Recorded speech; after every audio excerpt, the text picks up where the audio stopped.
கிறிஸ்துக்குள் பிரியமாக அழைக்கப்பட்ட அன்புக்குரிய சகோதர சகோதரிகளே, யாவருக்கும் தேவனுடைய நாமத்தினாலும் இயேசு கிறிஸ்துவின் நாமத்தினாலும் இன்றைய மாலை வாழ்த்துதலை தெரிவித்துக் கொள்கிறேன்.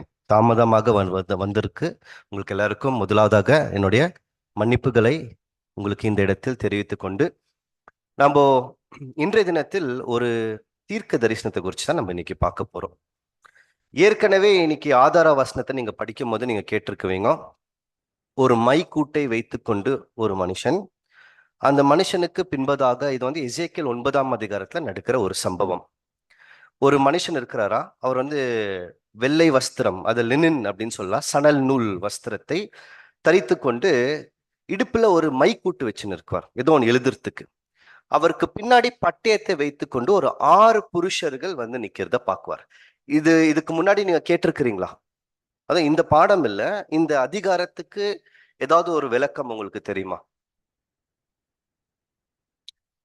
அந்த மனுஷன் யாரா இருக்குவாரு, பின்னாடி 6 பேர் இருக்குவாங்க, அப்படி எதுனா நீங்க படிச்சிருக்கிறீங்களா? ஏதாவது உங்களுக்கு தெரிய வந்திருக்கிறதா? ஓகே, பிரதர் சொல்றாரு.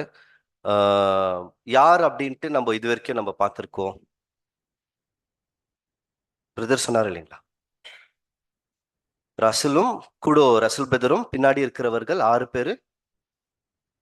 6 6 6 இல்ல 6 பிரதர், 16 இல்லைங்க.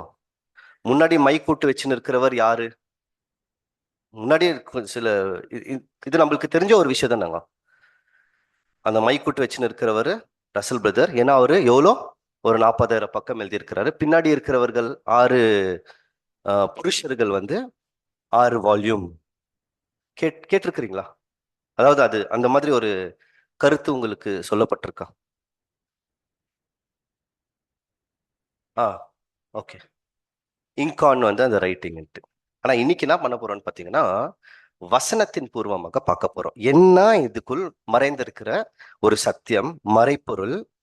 ஏன்னா நம்ம எது சொன்னாலும் நம்ம ஒரு விசுவாசத்தை சார்ந்து இருக்க வேண்டும். அந்த விசுவாசத்துக்கு பேரு மகா பரிசுத்தமான விசுவாசம். அது வேத வசனத்தை சார்ந்து இருந்திருந்தா நம்ம என்ன பண்ணிக்கலாங்க, ஏத்துக்கலாம். அப்ப நம்ம வசனத்துக்குள்ள போய் நம்ம பார்க்கணும். இதோடைய பின்னணி நான் சொல்லிடுறேன்.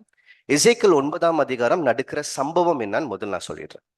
எசேக்கியேல் 8ஆம் அதிகாரம் 9ஆம் அதிகாரத்தை நீங்க அப்படியே படிச்சுன்னு வந்தீங்கன்னா, இந்த இஸ்ரேல் மக்கள் என்ன பண்ணியிருப்பாங்க, சாலமோன் கட்டின தேவாலயம் இருந்தது இல்லைங்களா, அந்த தேவாலயத்துல பிரகாரம் இருக்கும்.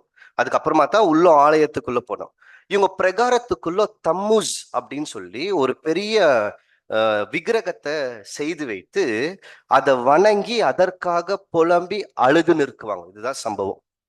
எசேக்கியேல அவர் பாபிலோனுக்கு பிடிக்கப்பட்டு போயிட்டு இருக்குவார். இப்போ பாபிலோன்ல இருக்கிறாரு. பாபிலோன்ல இருக்கும் போது எசேக்கியேலுக்கு ஒரு தரிசனம் கிடைக்குது, ஒரு விஷன் பார்க்கிறார். அந்த தரிசனம் தான் எசேக்கியேல் 9ஆம் அதிகாரம். சரிங்களா? இதுதான் சம்பவம். வசனத்தை வாசிச்சுட்டு நம்ம உள்ள ஒவ்வொன்றா போலாம். எசேக்கியேல் 8ஆம் அதிகாரம் 3ஆம் வசனம். இதோடைய பின்னணியை முதல் நம்ம பார்த்துடலாம். கொஞ்சம் நேரம் குறைவா இருக்கு, நான் அதனால கொஞ்சம் வேகமா தான் போவேன். இது ரொம்ப பெரிய நீண்ட ஒரு தீர்க்க தரிசனம். ஆனா கொஞ்சம் முடிஞ்ச அளவுக்கு எங்கெங்க நிக்கணுமோ அங்க நிக்கிறேன். எசேக்கியேல் 8ஆம் அதிகாரம் 3ஆம் வசனத்தை முதல் வாசிச்சிடலாம். கை போல் தோன்றினதை அவர் நீட்டி என் தலைமயிரை பிடித்து என்னை தூக்கினார். ஆவியானவர் என்னை பூமிக்கும் வானத்துக்கும் நடுவே கொண்டு போய் தேவ தரிசனத்தில் என்னை எருசலேமில் வடதிசைக்கு எதிராக. இப்ப எங்க நிக்க வைக்கிறாரா? வடதிசை. அந்த திசையை நல்லா கவனிச்சுக்கோங்க. எந்த திசையில ஒரு நிக்க வைக்கிறாருன்னா வடதிசை. வடதிசையில் நிக்க வைத்து எதிரான உள் வாசலின் நடையிலே விட்டார். அங்கே எரிச்சல் உண்டாக்குகிற விக்கிரகத்தின் ஸ்தானம் இருந்தது. அங்க என்ன இருக்கா? விக்கிரகம். ஒரு விக்கிரகம் இருக்கு, அது எரிச்சல் உண்டாகிற விக்கிரகம்.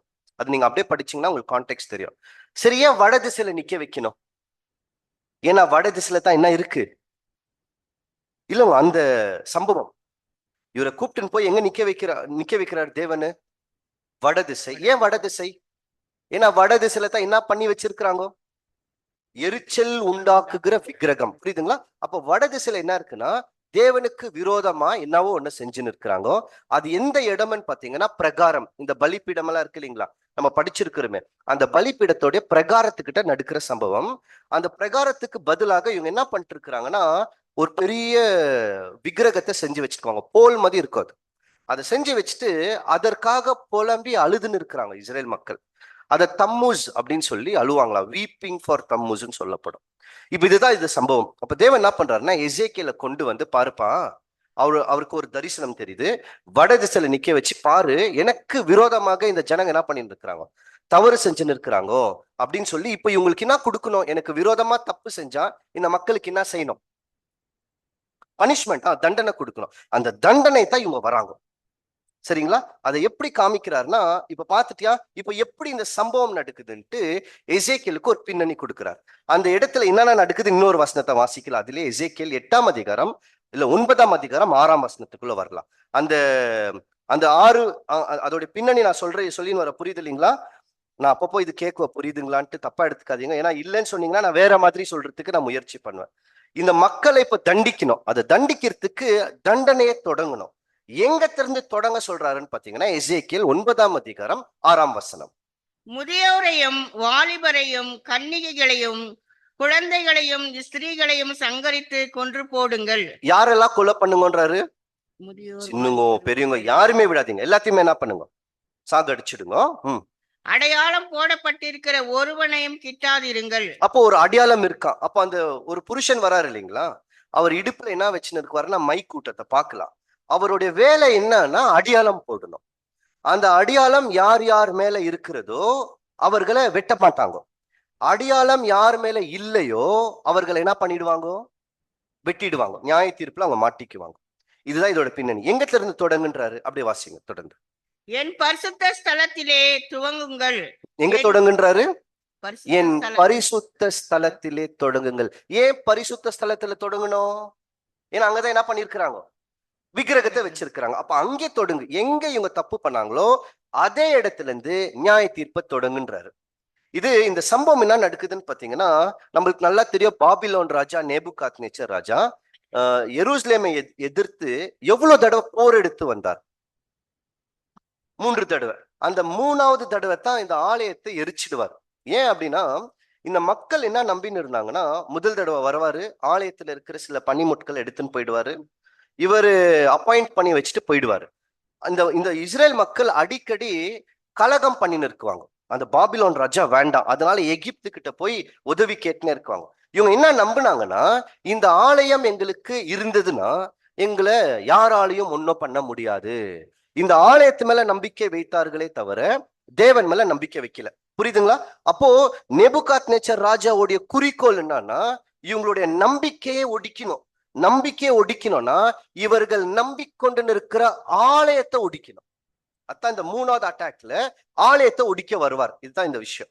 இப்போ எங்கத்துல இருந்து இந்த பட்டயத்தை வச்சுன்னு வராங்க இல்லைங்களா, அதாவது அந்த மை கூட்டு ஒரு மனுஷன், பின்னாடி எவ்வளவு பேர் இருக்கிறாங்கோ, 6 புருஷர்கள். அவங்களுடைய வேலை என்ன அப்படின்னா, யார் யாரு நெத்தில அடையாளம் இல்லையோ அவங்களை என்ன பண்ணணும், அவங்கள சங்கரிக்கணும். இதுதான் கூப்பிடுறாரு. இப்ப இந்த சம்பவம் எப்படி நடக்குதுன்னு பாத்தீங்கன்னா, எசேக்கியேல் பார்க்க போனா அழுவாரு. யாரும், தேவனே நீங்க எல்லாருமே அழிச்சிடுவீங்களான்னு. அப்ப அவர் சொல்வார், இல்ல இல்ல, நான் யாரை மட்டும் அழிக்குவேன்னா, யார் யார் மேல அடையாளம் இல்லையோ அவங்கள என்ன பண்ணுவேன், அவங்களெல்லாம் அழிக்குவேன்.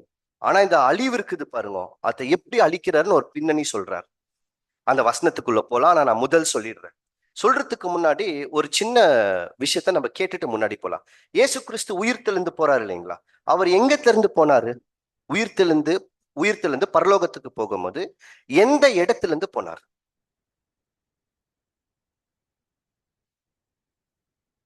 சரி, பின்னாடி பார்க்கலாம். இந்த கேள்வி ஞாபகம் வச்சுக்கோங்க, அவர் எந்த இடத்துல இருந்து போயிருப்பாருன்ட்டு. இப்போ ஆலயத்தை அழிக்கணும்.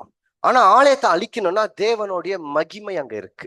மகிமைனா நம்ம படிச்சிருக்கிறோம் இல்லைங்களா, அவருடைய ஒளி, வெளிச்சம், பிரசன்னம். இதுதான் பழைய ஏற்பாட்டுல ஆசாரிப்பு கூடாரத்துல மகா பரிசுத்த ஸ்தலத்துல அவருடைய வெளிச்சம் வரும். அவருடைய வெளிச்சம் இருந்ததுன்னா அது யாருடைய பிரசன்னம்? தேவனுடைய பிரசன்னம். அப்போ இங்க சாலமோன் கட்டின தேவாலயத்துல கூட அவருடைய மகிமை இருக்கு. ஆனா மகிமையோட சேர்த்து அழிச்சிட்டாருன்னா புறஜாதி மக்கள் என்ன தெரியுங்களா சொல்லுவாங்க, உங்களுடைய தேவன் ரொம்ப தோல்வியை சந்திச்சிட்டாரு, அவர் மகிமை இருக்கும் போதே நம்ம ஜெயிச்சிட்டோம், இதெல்லாம் கடவுளா அப்படின்னு பேச தொடங்குவாங்க. அதனால என்ன பண்ணுவாருன்னா, முதல்ல அவருடைய மகிமையை வெளியே எடுக்குவார். இப்போ அப்படியே ஒரு மாதிரி போற மாதிரி இருக்கும், பின்னாடி போக போக புரிஞ்சுக்கும். முதல்ல அவருடைய மகிமையை ஆலயத்துல இருந்து வெளியே எடுக்கணும். அவருடைய மகிமை போயிடுச்சுன்னா இந்த ஆலயத்தை என்ன பண்ணலாம், அழிச்சிடலாம். அந்த வெளிச்சத்தை எடுக்குவார். எப்படி எடுக்குவார்னா, அந்த மகிமை ஆலயத்தை விட்டு கேட் வாசலுக்கிட்ட வரும். முதல் வாசல்ல இருந்து நகரத்துக்கு போகும். நகரத்துல இருந்து ஒலிவ மலை மேல போகும். ஒலிவ மலையில இருந்து அப்படியே மகிமை காணாமல் போயிடும். இதுதான் ஸ்டெப்ஸ்.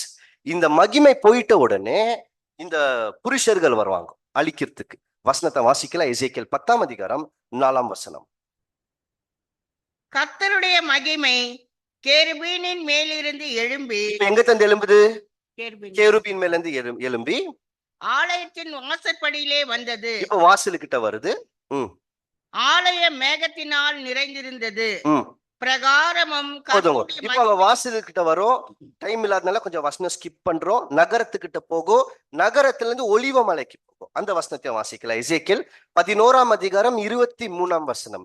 தமிழ்ல வந்து கிழக்குல இருக்கிற மலைன்னு இருக்கும். இங்கிலீஷ் பைபிள் நீங்க எடுத்து பாத்தீங்கன்னா பிராக்கெட்ல உங்களுக்கு மவுண்ட் ஆஃப் ஆலிவ்ஸ்னே போட்டிருக்குவாங்க. எசேக்கியேல் 11ஆம் அதிகாரம் 23ஆம் வசனம். கர்த்தருடைய மகிமை நகரத்தின் நடுவில் இருந்து எழும்பி நகரத்துக்கு கிழக்கே இருக்கிற மலையின் மேல் போய் நின்றது. எந்த மலைக்கு போகுது?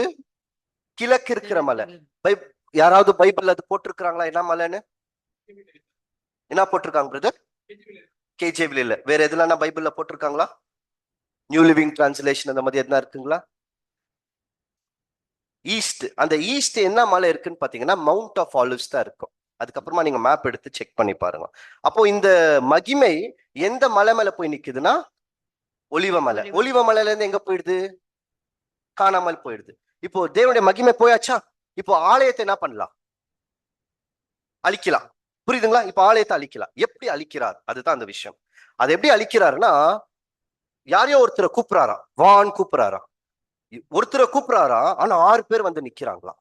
அந்த 6 பேருக்கு மத்தியில ஒருத்தர் நின்று இருக்கிறாரா. எங்க நிக்கிறாங்கன்னா அந்த பலிப்பீடம் இருந்துச்சு பாருங்க பிரகாரத்துல. அந்த பலிப்பீடத்துக்கிட்ட வந்து நின்று இருக்கிறாங்களா. வாசிக்கல. இப்ப எசேக்கியேல் 9ஆம் அதிகாரத்துக்கு போலாம். எசேக்கியேல் 9ஆம் அதிகாரம் 1ஆம் வசனம். அப்பொழுது இஸ்ரவேலின் தேவனுடைய மகிமை கேருபீன் மேலிருந்து எழும்பி ஆலயத்தின் வாசற்படியிலே வந்து சணல் நூல் அங்கி தரித்து. 9:1 3 9ஆம் அதிகாரம் 1ஆம் வசனம். பின்பு அவர் என் காதுகள் கேட்க மகா சத்தமாய் நகரத்தின் விசாரிப்புக்காரர் சங்கரிக்கும் ஆயுதங்களை தங்கள் கைகளில் பிடித்து கொண்டு வர கடவர்கள் என்று சொல்றாரு. நகரத்தை சங்கரிக்கிறதுக்கு ஆயுதக்காரர்கள் வாங்கணும். ஏன் நகரத்தை சங்கரிக்கணும்? ஏன்னா நகரமே என்னவா இருக்கு? எல்லாருமே தப்பான வழியில இருக்கிறாங்க. சரிங்களா? அப்ப அந்த நகரத்துக்கு அழிவு கொடுக்கணும். வான் கூப்பிடாரா. இப்ப எவ்வளவு பேர் வராங்களா பாருங்களேன். 2ஆம் வசனம். அப்பொழுது இதோ 6 புருஷர் வெட்டுகிற ஆயுதங்களை. இப்ப முதல் யார் வருது? 6 புருஷர்கள். அந்த ஆர்டர் எல்லாம் நல்லா கவனிங்க. முதல் வருது 6 புருஷர்கள் வெட்டுகிற ஆயுதத்துல எடுத்துன்னு வராங்க. அடுத்து தங்கள் கைகளில் பிடித்து கொண்டு வடக்கே பார்த்து உயர்ந்த வாசல். எங்க வந்து நிக்கிறாங்க பாருங்க. ஏன் வடக்கு? ஏன் அங்கதான் செல்ல வச்சிருக்கிறாங்க. அப்போ வடக்கே பார்த்து வந்து நிக்கிறாங்க. அப்படியே தொடர்ந்து வாசிங்க. வாசலின் வழியிலிருந்து வந்தார்கள். அவர்களில் சணல் நூல் அங்கி தரித்து தன் அறையில் கணக்கனுடைய மைக்கூட்டை வைத்திருக்கிற ஒருவன் இருந்தான். இப்ப கூட யாருக்கு இருக்குதுங்க? 6 புருஷர்கள் நிக்கிறாங்க. மத்தியில யார் நிக்கிறது? மைக்கூட்டு வச்சு நிற்கிறவர்கள். வடக்கு வராங்கன்னா அந்த இடம் எந்த இடம்? பிரகாரம். அங்க என்ன இருக்கு? பலிப்பீடம். அப்ப எங்கதான் வந்து நிக்கிறாங்க இவங்க? பலிப்பீடத்தை. நீங்க அந்த வசனத்தை எடுத்து அப்படியே தொடர்ந்து வாசிங்க. ஆல்டர்கிட்ட வந்து நின்று இருக்குவாங்கலாம் சொல்லப்பட்டிருக்கும். அப்ப எங்க வந்து நிக்கிறாங்கன்னா பலிப்பீடம். ஒரு சம்மரி பார்க்கணுமா இல்ல அப்படியே போலாமா? தொடர்ந்து போலாம் இல்லைங்களா? அப்போ பலிப்பீடத்தை வந்து நின்ட்டாங்க. இப்ப என்ன சொல்றாருன்னு பாத்தீங்கன்னா, இப்போ தேவனுடைய மகிமை நாடிச்சு போயாச்சு. இப்போ இந்த மைக்கூட்டு மத்தியில ஒருத்தர் இருக்கிறாரு இல்லைங்களா, அவர்கிட்ட சொல்றாரு. 3ஆம் வசனம்.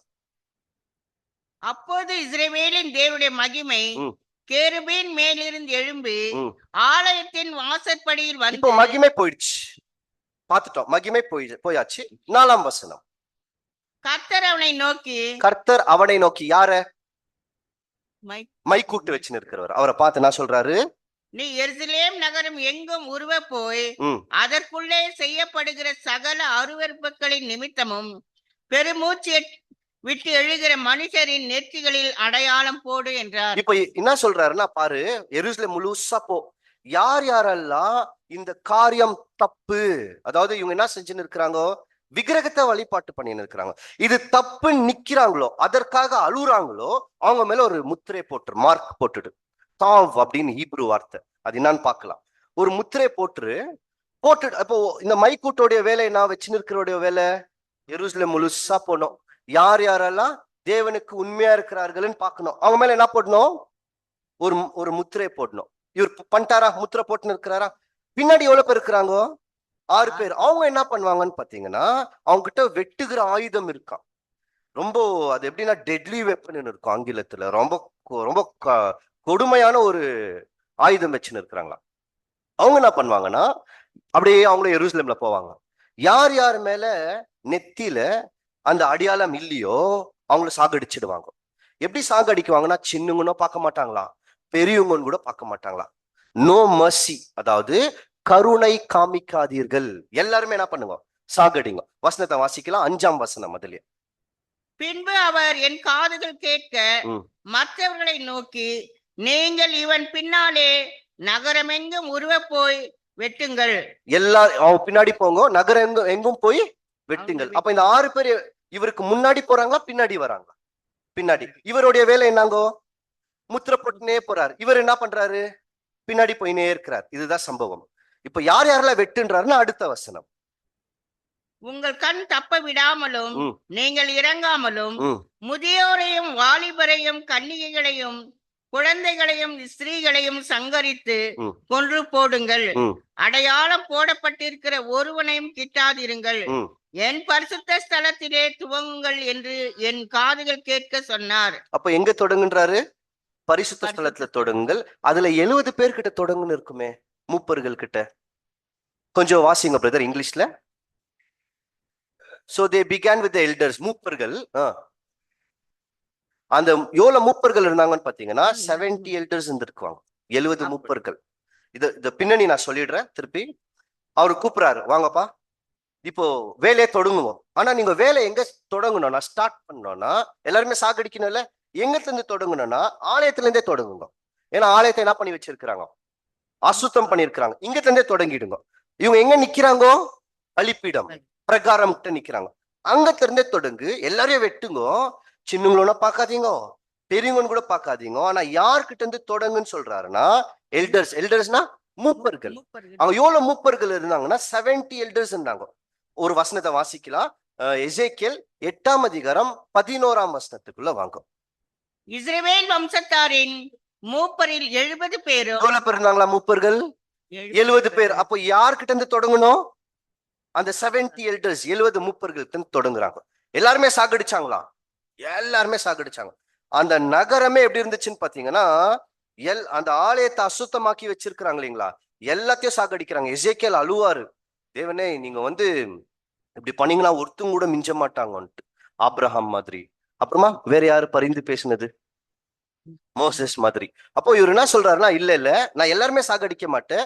யார் உண்மையா இருக்கிறாங்களோ, யார் நெத்தியின் மேல் அடையாளம் இருக்கோ அவங்களை என்ன பண்ணிடுறேன், நான் விட்டுடுறேன்னு சொல்லிட்டு விட்டுறாரு. ஏன்னா இவங்களுடைய பாவம் எது வரைக்கும் போயிருக்குதுன்னு பாத்தீங்கன்னா உச்சகட்டம் வரைக்கும் போயிருக்குதுங்க. இதுதான் சம்பவம். அவ்வளவுதான், முடிஞ்சிச்சு. இதுல நிறைய விஷயம் இருக்கு, ஆனா போதும், இதுதான் சம்பவம். இன்சிடென்ட் புரிஞ்சிச்சுங்களா? ஒரு சம்மரி கொடுக்கட்டா? இஸ்ரேல் மக்கள் ஆலயம், ஆலயத்துக்குள்ளோ பிரகாரம், பிரகாரத்துல பலிப்பீடம், பலிப்பீடத்துக்கிட்ட ஒரு விக்கிரகம். அந்த விக்கிரகத்தை பார்த்து வணங்கி நிற்கிறாங்க. இது தேவனுக்கு எரிச்சல். சரிங்களா? இப்ப அந்த எரிச்சல், இவங்க தப்பு பண்ணிட்டாங்க, இவங்களுக்கு என்ன கொடுக்கணும்? தண்டனை. எல்லா ஒட்டுமொத்த இஸ்ரேல் மக்களும் தப்பான வழியில இருக்கிறாங்க. இப்ப இவங்களை தண்டிக்கணும். இவங்க எதை ரொம்ப மேன்மையா நினைச்சுன்னு இருக்கிறாங்கன்னா அந்த ஆலயம். அதனால ஆலயத்தை என்ன பண்ணணும்? ஆலயத்தை அழிச்சிடலாம். ஆனா ஆலயத்தை அழிக்கணும்னா தேவனுடைய மகிமை முதல் என்ன ஆகணும்? போக்கணும். அப்போ மகிமை போது கேருபீன்கள் மத்தியில இருந்து எழும்பி அங்கத்துல இருந்து எங்க போகுது? முதல் வாசல், வாசல்ல இருந்து நகரம், நகரத்துல இருந்து ஒலிவமலை, ஒலிவமலையில இருந்து அந்த மகிமை காணாமல் போயிடும். இத்த விஷயம். இது போகும்போது, இது இங்க தந்து எழும்பும் போதே கூப்பிடுறாரு. யார கூப்பிடுறாருன்னா, நகரத்தை விசாரிக்கிறவர்கள் வா. சொன்னா 6 பேர் வந்தாங்களா? முதல் வசனம் அப்படிதான் சொல்றது. 6 பேர். அதன் மத்தியில ஒருத்தர் இருக்கிறாரு, சணல் வஸ்திரத்தை போட்டு இருக்கிறாரு, இடுப்புல மை கூட்டு வச்சுன்னு இருக்கிறாரு, இங்கு. அந்த மை கூட்டுல இவருடைய வேலை என்னன்னு பாத்தீங்கன்னா, போனோம் ஜெருசலேம் முழுசா போனோம். யார் யாரெல்லாம் உண்மையா இருக்கிறாங்களோ தேவனுக்கு அவங்க மேல முத்திரை போடணும். யார் யாரா இல்லையோ அவங்க மேல முத்திரை போடக்கூடாது. பின்னாடி 6 பேர் வராங்க. இவங்க என்ன பண்ணுவாங்க? ஒவ்வொருத்தங்களையும் வெட்டினே வருவாங்க, எல்லாரையும் சாகடிச்சிடுவாங்க. இப்படி சின்னவங்களோ பார்க்காதீங்க, பெரியவங்களோ பார்க்காதீங்க, ஆலயத்துல தொடுங்குங்க, பலிபீடத்துக்கிட்ட இருந்து தொடுங்குங்கன்னு சொல்லி கொடுத்துட்டாரா. யாருக்கிட்ட இருந்து தொடங்கணும்? மூப்பர்கள். எவ்வளவு மூப்பர்கள்? 70 மூப்பர்கள் இருந்து ஸ்டார்ட் பண்ணிட்டார். அப்போ அந்த இடத்துல எல்லாமே அழிஞ்சிருது. எசேக்கியேல் இதுதான் பார்த்தார். இந்த தரிசனம் 2 தடவை ஃபுல்ஃபில் ஆச்சு, ஒரு தடவை இல்லைங்க. இன்னைக்கு நம்ம இந்த தீர்க்க தரிசனத்தை 2 வியூ பாயிண்ட்ல இருந்து பாக்குறோம், அதாவது 2 கண்ணோட்டத்துல இருந்து பார்க்குவோம். ஒண்ணு இஸ்ரேல் மக்களுக்கு அப்படியே நிறைவேறினது, இன்னொன்னு நம்மளுடைய காலகட்டத்துல நிறைவேறி கொண்டு நிற்கிற தீர்க்க தரிசனம். சரிங்களா? 2 கொஞ்சம் நான் ரொம்ப கஷ்டமா போயிருக்கா? இல்ல, ஓகே. 2 கண்ணோட்டத்துல நம்ம பார்க்கலாம். ஒண்ணு இஸ்ரேல் மக்களுக்கு நிறைவேறிச்சா, அதாவது இந்த தீர்க்க தரிசனம் நம்ம நிறைய தடவை சொல்லிடுவோம் இது நம்மளுக்குன்னு. ஆனா நம்மளுக்குன்னு உறுதிப்படுத்தணும்னா இது ஏற்கனவே நிறைவேறி இருக்கணும். அதை செக் பண்ணலாம், டெஸ்ட் பண்ணலாம். ஆமா, இது நிறைவேறிச்சான்னு பார்க்கலாம். அப்படி நிறைவேறி இருந்தா அதே விஷயத்த நம்மளுக்கு போட்டு பார்த்துட்டோம்னா கண்டுபிடிச்சிடலாம். ஓ, நம்மளுடைய காலகட்டத்துல கூட இது நடந்துன்னு இருக்கா இல்லையான்னு பார்த்துடலாம். இது எப்படி கண்டுபிடிக்கணும்னு பாத்தீங்கன்னா, நிறைய பொருள்கள் இருக்கு, நான் சொல்றேன், அதெல்லாம் எழுதிக்கோங்க. அதுக்கு அர்த்தத்தை கண்டுபிடிக்கலாம். என்ன முதலுன்னு பாத்தீங்கன்னா, அந்த மை கூட்டு வச்சுன்னு இருக்கிற மனுஷன் யார்? ஏன்னா டபுள் ஃபுல்ஃபில்மெண்ட் இருக்குது, இது 2 வாட்டி நடந்திருக்குது. மை கூட்டு வச்சுன்னு இருக்கிற மனுஷன் யார்? வடதிசைனா என்ன? ஏன்னா இவங்க எங்கதான் அந்த விக்கிரகத்தை செஞ்சு வச்சிருந்தாங்க? வடதிசை. அந்த 6 புருஷர்கள் யாரு? அவங்ககிட்ட இருக்கிற வெட்டுகிற ஆயுதம் என்ன ஆயுதத்தை வச்சுன்னு இருந்தாங்க? பலிபீடம்னா என்ன? எங்கத்துல இருந்து தொடங்குன்னு சொல்றாரு? ஆலயத்துல இருந்தே தொடங்கு. யாருக்கிட்ட தொடங்குனான்றா? 70 மூப்பர்கள்ட்ட தொடங்க. எல்லாரையும் சாகடிங்க. சாகடிச்சுட்டு யாரை மட்டும் காப்பாத்தணும்னா, யார் மேல முத்திரை இருக்கோ அவங்கள காப்பாத்துங்க. இது ஃபர்ஸ்ட் பார்ட். அதாவது இன்னைக்கே 2 பார்த்துடலாம். இஸ்ரேல் மக்களுக்கு அப்படியே நடந்துச்சுங்க. இதுல என்ன எசேக்கியேலுக்கு காமிச்சாரோ அப்படியே நடந்தது. இப்போ இவங்க எல்லாருமே என்ன பண்ணிருக்கிறாங்கன்னா, தம்மூசுக்காக அழுதுன்னு இருக்கிறாங்க. தேவன் பார்த்துட்டாரு, இவருக்கு தரிசனத்தை கொடுத்துட்டாரு. ஆனா நம்ம அந்த மை கூட்டு வச்சுன்னு இருக்கிறாரு இல்லைங்களா, அவரை லாஸ்ட்ல கண்டுபிடிக்கலாம். இப்ப வேணாம், அதுக்கு முன்னாடி இந்த தீர்க்க தரிசனம் நிறைவேறிச்சா நிறைவேறலான்னு முதல் கண்டுபிடிக்கலாம். இப்ப இவங்களை கூப்பிட்ட உடனே இவங்க எந்த திசையில நின்னாங்க? வடதிசை. அப்ப இவங்களுக்கு அழிவு, இஸ்ரேல் மக்களுக்கு அழிவு எந்த டைரக்ஷன்ல இருந்து வரணும்? வடதிசையில இருந்து தான் வரணும். ஒரு 4-5 வசனத்தை வாசிக்கலாம், அடுக்கடுக்கா கொடுக்குவார். எரேமியாக்குள்ள போலாம். எரேமியா 1ஆம் அதிகாரம் 14ஆம் வசனம்.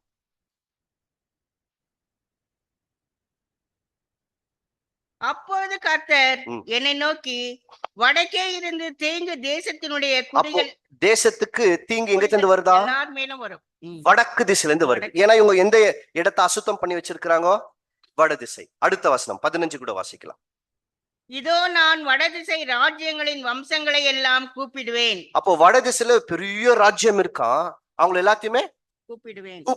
ஆனா யாருன்னு சொல்றது இல்ல, படிப்படியா சொல்லினே வருவாரு. அதுல 6ஆம் அதிகாரம் 22ஆம் வசனம். 6:22. இதோ வட தேசத்திலிருந்து ஒரு ஜனம் வந்து. அப்ப வட தேசத்துல இருந்து யார் வந்து இருக்கு? ஒரு ஜனம். பேரே சொல்ல மாட்டேங்கிறார். ஒரு ஜனம் வரப்போது வந்து கடை எல்லைகளில் இருந்து ஒரு பெரிய ஜாதி எழும்பும். ஒரு பெரிய ஜாதி வருதுன்றாராம். 23ஆம் வசனம், வருகிறவர்கள் எப்படி இருக்குவாங்கன்னு சொல்றார். 23, அவர்கள் வில்லும் வேலும் பிடித்து வருவார்கள். என்ன பிடிச்சுன்னு வராங்களா? வில்லும் வேலும் பிடிச்சுன்னு வராங்க. அவர்கள் கொடியர். கொடியர்னா என்ன தெரியுங்களா அர்த்தம்? நோ மர்சி, கருணையே காமிக்க மாட்டாங்களா. எசேக்கியேலுக்கு தரிசனம் காமிக்கும் போது என்ன சொன்னார் பாருங்க, நீ கருணை காமிக்காத, சின்னங்களோ வெட்டு பெரியவங்களோ வெட்டு. அடுத்து அப்படியே தொடர்ந்து வாசிங்க. இரக்கம் அறியாதவர்கள். அப்ப அவங்க கிட்ட என்ன இல்ல? இரக்கம் இல்ல. யார் அது? யார் தான் வருது? இன்னொரு வசனத்துல தெளிவு கொடுத்துறாரு. எரேமியா 25:9 பாருங்க. அப்படியே படிப்படியா சொல்றாரு. முதல்ல ஒரு தீங்கு வருதுன்றாரு, பெரிய ஜாதி வருதுன்றாரு, ஒரு ஜாதின்றாரு, வில்லையும் வேலையும் பிடிச்சுன்னு வராங்கன்றாரு. யாருன்னு சொல்றதே இல்ல. இப்ப பேரை கொடுத்துருவார். எரேமியா 25ஆம் அதிகாரம் 9ஆம் வசனம். இதோ நான் வடக்கே இருக்கிற சகல வம்சங்களையும் என் ஊழியக்காரனாகிய நேபுகாத் நேச்சார் என்கிற பாபிலோன் ராஜாவையும் அழைத்து அனுப்பி. இப்ப யார்தான் வட திசையில இருந்து வந்து நிற்கிறது? நேபுகாத் நேச்சர். ஏன் தெரியுங்களா வட திசையில இருந்து வந்தாரு? ஏன்னா இவங்க எங்க தப்பு பண்ணி வச்சிருக்கிறாங்க? வடக்கு. அப்ப இவருக்கு தண்டனை கொடுக்கணும்னா வடக்குல இருக்கிறவங்கள வரவேன்றார். புரியுதுங்களா? இத்தா தேவனுடைய அளவுக்கோலாம். இப்ப வந்துட்டாங்க. திருப்பி தரிசனத்துக்கு போலாம். எசேக்கியேல் தரிசனம். எவ்வளவு பேரு பட்டயத்தை வச்சுன்னு வந்தாங்க? 6 பேர். அப்போ நேபுகாத்நேச்சர் ராஜா எருசலேம புடின்னு சொல்லி அனுப்பும் போது எவ்வளவு பேர் அனுப்பிச்சிருக்கணும்? அந்த கனவை பாருங்க, அந்த தரிசனம் பாருங்க. எவ்வளவு பேர் தான் வந்து தேசத்தை அழிச்சாங்க? 6 பேர். அப்போ எசேக்கியேல் தரிசனத்துல 6 பேர் தானே அழிக்கிறாங்க. அப்ப நேபுகாத்நேச்சர் தானே வடக்குல இருந்து வராரு. அவர் வரும்போது எவ்வளவு பேர் தான் வந்திருக்கணும் அவர் கூட? 6 பேர் தானே. 6 பேரா வந்தாங்க? நிறைய பேர் வந்தா தானே அவங்க பிடிக்க முடியும், பெரிய ஜாதி. எங்க 6 பேர் வந்தாங்க? 6 பேர் வந்திருக்கிறாங்க. வசனத்தை வாசிக்கலாம். எரேமியா 39ஆம் அதிகாரம் 1ஆம் வசனத்தை முதல் போலாம். இது எப்ப நடக்குதுன்னு பாத்தீங்கன்னா, ஜெதேக்கியா ராஜா அவர் தான் அரசாட்சி பண்ணின்னு இருக்கிறாரு. நேபுகாத்நேச்சர் ராஜாவுடைய தலைமையில ஜெருசலேம முற்றுகை போட்டிருக்கிறாங்க. 1ஆம் வசனம். யூதாவின் ராஜாவாகிய சிதேக்கியா அரசாண்ட 9ஆம் வருஷம் 10ஆம் மாதத்திலே பாபிலோன் ராஜாவாகிய நேபுகாத்நேச்சாரும் அவனுடைய எல்லா இராணுவமும் எருசலேமுக்கு யார் யார் வந்து நிற்கிறது? நேபுகாத்நேச்சர் ராஜா, அவருடைய எல்லா இராணுவம். அப்ப எவ்வளவு பேர் வந்திருக்கணும்? நிறைய பேர். ஆனா தரிசனத்துல எவ்வளவு பேர் காமிச்சாரு? 6 பேர். இங்க நேபுகாத்நேச்சர் ராஜா என்ன தெரியுங்களா பண்ணாரு? அவருடைய ஆர்மிய 6ஆ டிவைட் பண்ணார். வசனம் இருக்கு. 6ஆ பிரிச்சு வச்சு போய் அட்டாக் பண்ணாராம்.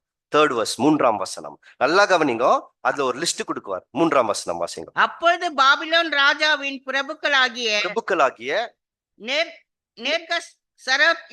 நெர்கல்சார்சேர் 1, சம்கார் நேகோ 2, சர்சேகிம் 3, ரப்சாரிஸ் 4, நெல்கர்சேர்சேஸ் 5, ரப்மாக் என்பது 6. எவ்வளவு பேர் வந்திருக்கிறாங்க?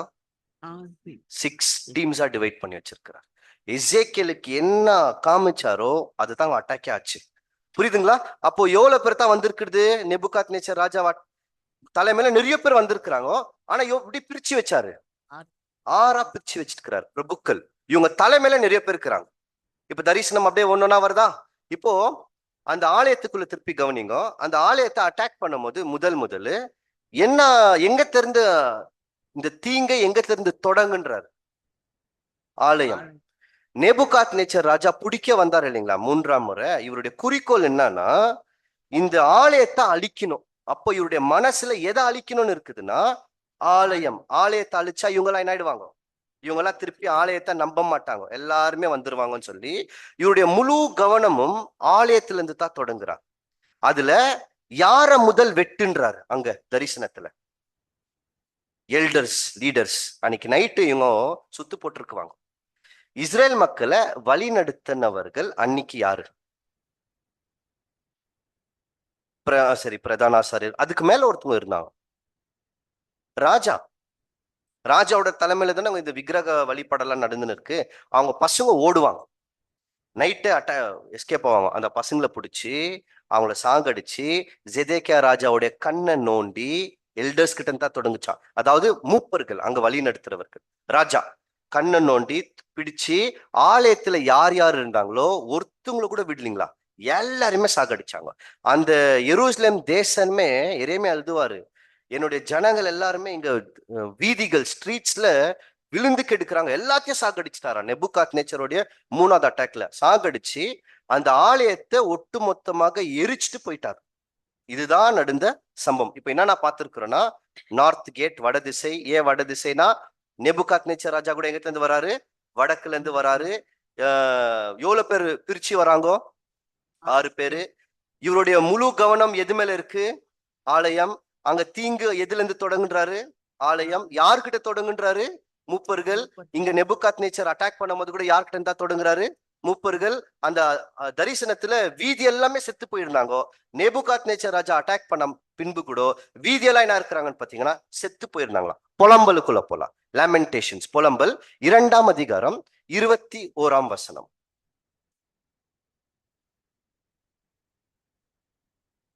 புலம்பல் 2:21. லேமெண்டேஷன்ஸ். இளைஞனும் முதிர் வயது உள்ளவனும் தெருக்களில் தரையிலே கிடக்கிறார்கள். என் கன்னிகைகளும் என் வாலிபரும் பட்டயத்தால் விழுந்தார்கள். என்ன இருக்குதுங்களா? எல்லாரும் பட்டயத்தினால செத்து போய் விழுந்திருக்கிறாங்க. சின்னங்களும் செத்து இருக்கிறாங்க, பெரியவங்களும் செத்து இருக்கிறாங்க. அப்ப எசேக்கியேலுக்கு அவர் காமிச்ச தரிசனம் நிறைவேறிச்சா, நிறைவேறலைங்களா? அப்படி நிறைவேறுச்சு. அப்போ முத்திரை போடாதவர்களா செத்துட்டாங்கன்னா முத்திரை போட்டவர்கள் தப்பிச்சிருக்கணும்ல. தப்பிச்சாங்களா? பாபிலோன நேபுகாத் நேச்சர் ராஜா அட்டாக் பண்ணும்போது யாராவது தப்பிச்சாங்களா? 3வது முறை தப்பிச்சாங்க. அதுக்கு முன்னாடி அனனியா, அசாரியா, மிஷாயல் அவங்க பேர். சாத்ராக், மேஷாக், அபேத்நேகோ பாபிலோனியர்கள் அவங்க கடவுளுக்கு வைத்த பெயர். அதனாலதான் தானியலுக்கு கூட பெல்லோட அடிமைன்னு வச்சாங்களாம். Slave of Bella. தானியலுக்கு பெல்ஷசார்னு பேர் வைக்குவாங்க. அது என்னன்னா பெல் தேவனுக்கு அடிமை. இப்ப இவங்களும் தப்பிச்சிருக்கிறாங்க. ஆனா இந்த 3வது அட்டாக்ல ரொம்ப குறிப்பாக எரேமியா, பாருக் அப்படின்னு ஒருத்தர் இருக்குவார், அவரு, ஏபேத் மெலேக்கு, அப்புறமா எரேமியாவை கிணத்துக்குள்ளத்துல இருந்து கெதேலியான்னு ஒருத்தர் தூக்கி வச்சிருப்பாரு அவரு, அப்புறமா அங்க அந்த தேசத்துல இருந்த ஏழைகள் இவங்களாத்தையும் ஒன்னும் பண்ணல, விட்டுட்டாங்க. ஏன் விட்டாங்கோ? அவங்க மேல என்ன இருந்திருக்கணும்? முத்திரை இருந்திருக்கணும். அந்த முத்திரை கண்ணுக்கு தெரிஞ்சிருக்குமா? இல்ல. அப்ப தேவன் அவங்கள விடு, மற்றவர்களை அழின்னு சொல்லிட்டார். இப்போ அடுத்து நான் கண்டுபிடிக்கணும்னா அந்த சணல் நூல் வஸ்திரத்தை போட்டுன்னு வந்தவர் தானே அவன் முத்திரை போட்டிருக்கணும். யார் அது? யாரா இருக்கலாம்? இது முதல் பழைய ஏற்பாட்டை பாக்குறோம், அப்புறமா நம்ம கிட்ட வரோம். யாரா இருக்கலாம்? சணல் நூல் வஸ்திரத்தை போட்டு மைக்கூட்டு வச்சுன்னு இருக்கிறாராம். இதை கண்டுபிடிக்கணும்னா 3 தீர்க்க தரிசனத்துக்குள்ள போனோம். இப்ப எசேக்கியேல் அப்படியே நிக்க வைக்கலாம். நிக்க வச்சுட்டு இன்னொரு தீர்க்க தரிசனத்துக்குள்ள போலாம். தானியேல் 10ஆம் அதிகாரத்துக்குள்ள போனா அங்கதான் இந்த சணல் நூல் வஸ்திரம் யாருன்னு சொல்லி நம்மளுக்கு ஒரு லிங்க் கிடைக்கும். தானியேல் இப்ப நம்ம அடுத்த கட்டத்துக்கு போறோம் இல்லைங்களா? கொஞ்சம் கவனமா, அதாவது இன்னும் கொஞ்சம் கவனிச்சாதான் இது புரிஞ்சுக்க முடியும். இது கொஞ்சம் கஷ்டமான பகுதி. ஏன்னா ஒரே சம்பவத்தை 3 பேர் பார்த்திருக்கிறாங்க. அதாவது ஒருத்தர் நின்று பேசுவாருங்க, இவரை 3 பேரு வெவ்வேறு டைம் லைன்ல இருந்து பாக்குவாங்க. வேற வேற காலகட்டத்துல இருந்து ஒரு தீர்க்க தரிசனத்தை 3 பேர் பார்த்திருக்குவாங்க. அதை நம்ம புரிஞ்சுக்கிறதுக்கு நான் முயற்சி பண்றேன். பவர் பாயிண்ட் தான் கொஞ்சம் ஈஸியா காமிச்சிருக்கலாம், பட் பரவாயில்ல, முயற்சி பண்ணலாம். தானியேல் 10க்குள்ள வரலாம். தானியேல் 10ஆம் அதிகாரம் 5ஆம் வசனத்தை முதல் எடுக்கலாம். இப்ப தானியேலுக்கு ஒரு தரிசனம் வருது. என் கண்களை ஏறெடுக்கையில் தானியேல் கண்களை ஏறெடுக்கிறார். சணல் வஸ்திரம் தரித்து. அப்ப யார பாக்குறாரு? சணல் வஸ்திரம் தரித்து தமது அறையில் உப்பாசின் தங்க கச்சையை கட்டி கொண்டிருக்கிற ஒரு புருஷனை கண்டேன். ஒருத்தரை பாக்குறாரு. அவர் என்ன துணி போட்டுன்னு இருக்கிறாரு? சணல் வஸ்திரம். ஏன் சணல் வஸ்திரம்? யார் போடுறது சணல் வஸ்திரம்? பிரீஸ்ட், ஆசாரியர்கள் போடுற வஸ்திரம். அங்க மைக்கூட்டு வச்சுன்னு வந்து இருக்கிறவர் கூட என்ன துணி போட்டுங்கிறாரு? சணல் வஸ்திரம். இங்கே சணல் வஸ்திரம். ஆனா இவர் என்ன பண்ணின்னு இருக்கிறாருன்னா, ஒரு கோல்ட் ஸ்டாஷ் இருக்கா அவரு மார்பு கட்சியில. என்ன கட்டின்னுக்கிறாருன்னா ஒரு தங்கத்துல கட்டின்னு இருக்கிறார். அப்படியே அடுத்த 6ஆம் வசனம். அவருடைய சரீரம், இதெல்லாம் ஒவ்வொன்றா கவனிங்க. அவருடைய சரீரம் எப்படி இருக்கு? படிகை பச்சை போலவும். அவருடைய உடம்பு படிகை பச்சைன்றது ஒரு ஒரு கல்லுங்க, அந்த நல்ல ஜெம்ஸ்டோன்னு சொல்லுவோம், அந்த நவரத்ன கல் நல்லா ஜொலிக்கும். அவருடைய சரீரமே படிகை பச்சை போல இருக்கா. அவருடைய முகம் மின்னல் மாதிரி பிரகாசிச்சுதான். அவருடைய முகம் பாக்குறதுக்கு எப்படி இருந்தா? மின்னல் லைட்னிங் இருக்குதுங்க பாருங்க, அந்த மாதிரி இருந்ததா. அவருடைய கண்கள் தீபத்தை போல் இருக்கா, நெருப்பு மாதிரி இருக்கா கண்கள். அடுத்து அவருடைய கைகளும் கால்களும் தொலக்கப்பட்ட வெங்கலத்தை போல் இருந்ததா. தொலக்கப்பட்ட வெங்கலம்னா இந்த ஃபர்னஸ் இருக்குது பாருங்க, எல்லாம் போட்டு நம்ம சுத்தம் பண்றோம் இல்லைங்களா, அதுல ஒரு வெங்கலத்தை போட்டா எப்படி இருக்கும்? சூடா ரெட்டா இருக்கும் இல்லையா? அந்த மாதிரி அவருடைய கைகளும் அவருடைய பாதங்களும் இருக்கா. இததான் பார்த்துங்கிறாரு. இவர் வாயை திறந்து பேசினா ஒரு பெரு வெள்ளத்தின் ஜனக்கூட்டத்தோடைய எரிச்சல் ஆரவாரத்தை போல் இருக்கா. அப்ப இவர் பேசினா யார் பேசுற மாதிரி இருக்கு? நிறைய பேர் பேசுற மாதிரி இருக்குதா. இதுதான் தானியேல் கொடுக்கிற அடையாளம். இவரை நான் பார்த்தேன். இப்ப இவர் யாருன்னு கண்டுபிடிக்கலாம். ஒரு அந்த பாயிண்ட் ஞாபகம் இருக்குங்களா? முதல் பாக்குறதுக்கு எப்படி இருக்கிறாரு? அவருடைய உடம்பு சரீரம் படிகை பச்சை. அடுத்து அவருடைய கண்கள் எரிகிற அக்னி தீபங்களை போல் இருக்கு, நெருப்பு. அவருடைய முகம் மின்னலை போல் பிரகாசித்தது. 4வது அவருடைய கைகளும் கால்களும் தொலக்கப்பட்ட வெங்கலம் மாதிரி இருக்கு. 5வது அவர் பேசினா என்னவா இருக்கு? பெரு எரிச்சலோடைய பெரு சத்த ஜனத்தொகையோடைய கூட்ட சவுண்ட், ஒரு சத்தம் மாதிரி இருக்கு. இவர் யாருன்னு லிஸ்டே கொடுக்கல, தானியேல் பார்த்துட்டார், அவ்வளவுதான். வெளிப்படுத்தின விசேஷத்துலதான் இவர் யாருன்ட்டு இந்த இப்ப பார்த்த பாருங்க, இந்த கேரக்டர்ஸ் 6 அம்சங்கள் இது அப்படியே வரும், ஒவ்வொன்றும் வரும். வெளிப்படுத்தின விசேஷத்துக்குள்ள போலாம். வெளிப்படுத்தல் 1ஆம் அதிகாரம் 13ஆம் வசனம். 1:13. அந்த 7 குத்து விளக்குகளின் மத்தியிலே நிலையங்கி தரித்து மார்பருகே பொற்கச்சை கட்டியிருந்த மனுஷகுமாரனுக்கு ஒப்பானவரையும் கண்டேன். இப்ப யார பாக்குறாரு? இங்கேயும் மனுஷகுமாரன். இவர் என்ன போட்டுன்னு இருக்கிறாரு? என்ன துணி போட்டுன்னு இருக்கிறாரு? பொற்கச்சை. பொற்கச்சைனா துணி போட்டுன்னு இருக்கிறாரு. நிலையங்கி. நிலையங்கினா அதேதான், சணல் நூலை தான் நிலையங்கின்னு வாங்கும். அப்ப இங்கேயும் சணல் நூல், தானியேலிலும் சணல் நூல், எசேக்கியேல்ல சணல் நூல். இங்க தானியேல பார்க்கும்போது என்ன கட்டின்னு இருக்கிறார்? தங்கத்துல ஒரு கச்சை. இங்கேயும் என்ன கட்டின்னு இருக்கிறாரு? ஒரு கோல்ட் ஸ்டாஷ் கட்டின்னு இருக்கிறார். புரிஞ்சுச்சுங்களா? இப்போ தானியேல பார்க்கும்போது இவருடைய உடம்பு எப்படி இருந்தது? படிகை பச்சை, ஜெம்ஸ்டோன் மாதிரி இருந்துச்சு. இந்த படிகை பச்சை எங்க வரும்னா எசேக்கியேல்ல வரும். படிக்காதீங்க, வசனத்தை கொடுக்குறேன். எசேக்கியேல் 1ஆம் அதிகாரத்துல நீங்க போனீங்கன்னா 27ஆம் வசனத்துல ஒரு சம்பவம் நடக்கும். அதுக்கு முன்னாடி ஒரு விஷயத்த பார்க்கலாம். இயேசு கிறிஸ்து 30வது வயசுல ஞானஸ்தானம் எடுத்தார் இல்லைங்களா? எடுத்தார் தானே? 30வது வயசுல ஞானஸ்தானம் எடுக்கும் போது வானங்கள் திறக்கப்பட்டதுன்னு நம்ம படிச்சிருக்கிறோம். ஏன் வானங்கள் திறக்கப்பட்டதுன்னு நம்ம புரிஞ்சோம்? நீங்க கொஞ்சம் சொன்னா நல்லா இருக்கும். வானங்கள் திறக்கப்பட்டதுன்னா என்ன நம்ம புரிஞ்சுக்கலாம். சரி, வானங்கள் திறக்கப்பட்டதுன்னு என்ன புரிஞ்சுக்கலாம்னா எசேக்கியேலுக்குள்ளதான் அந்த விஷயம் வச்சிருக்கிறாங்க. எசேக்கியேல் 1ஆம் அதிகாரத்துல இதே மாதிரி ஒரு சம்பவம் நடக்கும். இயேசு கிறிஸ்து யோர்தான் நதி, எசேக்கியேல் கேபார் நதி. இயேசு கிறிஸ்து 30வது வயசு, எசேக்கியேல் 30வது வருஷம். அங்க வானங்கள் திறக்கப்பட்டது. என்ன ஆச்சுன்னு தெரியல. எசேக்கியேல்கிட்ட சொல்வார், வானங்கள் திறக்கப்பட்டு தேவ தரிசனங்களை கண்டேன். அப்போ வானங்கள் திறக்கப்பட்டதுன்னா கிறிஸ்துக்கு அவர் என்ன பார்த்திருக்கணும்? அவரும் தேவ தரிசனத்தை பார்க்கிறார். அதனாலதான் 40 நாள் அவர் வருதுல போயிடுறாரு. சரிங்களா? இப்போ எசேக்கியேல் பார்க்கிறாரு இல்லைங்களா அந்த தேவ தரிசனம். அதுல இது ஒரு பெரிய தனி பாடம். ஒரு சக்கரத்துக்குள்ள சக்கரம் அப்படின்னு ஒரு தரிசனத்தை பார்க்குவார். அந்த சக்கரம் எல்லாம் கண்கள் இருக்குமா, அப்படியே மேல இருந்து கீழே இறங்கி வரும். அது மேல ஒரு நீலரத்தின மண்டலம்னுவார். ஒரு பெரிய மண்டலம் இருந்தது. அதுக்கு மேல ஒரு மனுஷகுமாரன் உட்கார்ந்து இருக்கிறாரு. அவருடைய உடம்பு அக்னி நிறம், சொகுசாவி நிறம்னு சொல்லப்படும். இங்க எப்படி அவருடைய உடம்ப படிகை பச்சைன்னு சொல்லுதோ, அங்க கூட ஒரு கலர் கொப்பிட்டு பேசப்படும். அது எப்படி இருக்கும்னு பாத்தீங்கன்னா பிரைட்டா இருக்குமா. இதே மாதிரி தான் இருக்கா கலர். இது ஃபர்ஸ்ட் பாயிண்ட். ரெண்டாவது வாங்க, திருப்பி தானியேல் 10ல பார்த்தோம். அவருடைய கண்கள் எப்படி இருந்தது? அக்னி ஜுவாலை மாதிரி இருக்கு. ரெவலேஷனுக்குள்ள வரலாம். கண்களுக்கு முன்னாடி முகத்தை பார்க்கலாம். முகம் எப்படி இருந்தது? மின்னலை போல் பிரகாசித்தது. யாராவது முகம், அதாவது பைபிள்ல யாரது முகம்? மின்னல்னா வெளிச்சம், பெரிய வெளிச்சம். பெரிய வெளிச்சமா யாரது முகம் பிரகாசிச்சது? மோசேது அவ்வளவு பெரிய வெளிச்சம் இல்லைங்க. ஒரு அளவுக்கு மகிமையை பார்த்துட்டு வந்தாரு. ஆனா இருக்கு, மகிமை இருக்கு. பெரிய வெளிச்சமா இருந்துச்சா? இயேசு கிறிஸ்து தான். மறுரூப மலை. மத்தேயுக்குள்ள போலாம். மத்தேயு 17ஆம் அதிகாரம் 2ஆம் வசனத்துல அவருடைய முகம் எப்படின்னு பாத்தீங்கன்னா சூரியனை போல் பிரகாசித்ததாம். அவர் மறுரூப மலையிலிருந்து கீழே வரும்போது எப்படி இருந்துச்சுன்னா சூரியனை போல் பிரகாசித்தது. வாசிக்கலாம்.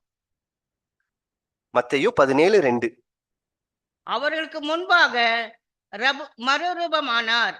அவர் முகம் சூரியனை போல பிரகாசித்தது. எப்படி இருந்துச்சுங்களா? சூரியனை போல் பிரகாசித்தது. அந்த மறுரூப மலையில இன்னொரு சின்ன பாயிண்ட் பார்க்கலாம். அங்க மோசேசும் எலியா வந்தாருன்னு. ஏன் அவங்க 2 பேர் வரணும்? மோசஸ் எலியா ஏன் வரணும்? அவங்க வர வேண்டிய அவசியமே இல்லை. ஏன் வரணும் அவங்க?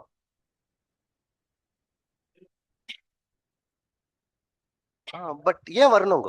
ஏன் இந்த மாதிரி ஒரு விஷன்? ஏன் அப்படின்னா இயேசு கிறிஸ்து ஒரு காரியத்தை இந்த பூமியில செய்ய வந்தார். ஒன்னு நிறைவேற்ற வந்தார்.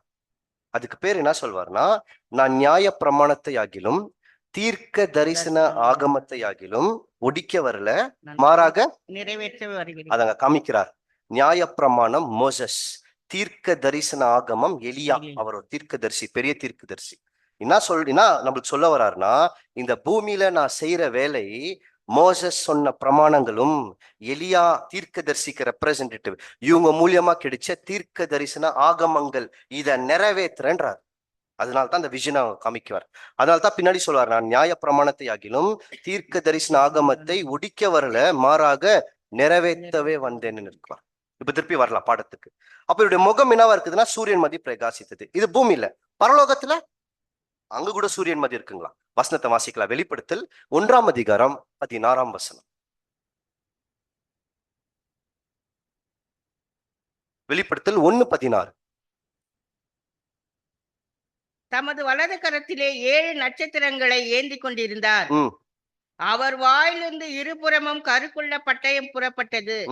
அவருடைய முகம் வல்லமையாய் பிரகாசிக்கிற சூரியன் மாதிரி இருந்துச்சு. தானியேல் பார்க்கும்போது முகம் எப்படி இருந்துச்சு?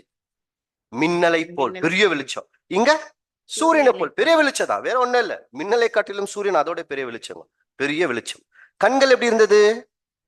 அக்னி எரியுது. அப்படியே வெளிப்படுத்தல் 1:14. அவருடைய சிரசும் மயிரும் வெண்பஞ்சை போலவும் உறைந்த மழையை போலவும் வெண்மையா இருந்தது. அவருடைய கண்கள் அக்னி ஜுவாலையை போல் இருந்தது. கண்கள் எப்படி இருந்ததுங்களா? அக்னி ஜுவாலை. அவர் தானியேல பேசும்போது சத்தம் எப்படி இருந்தது?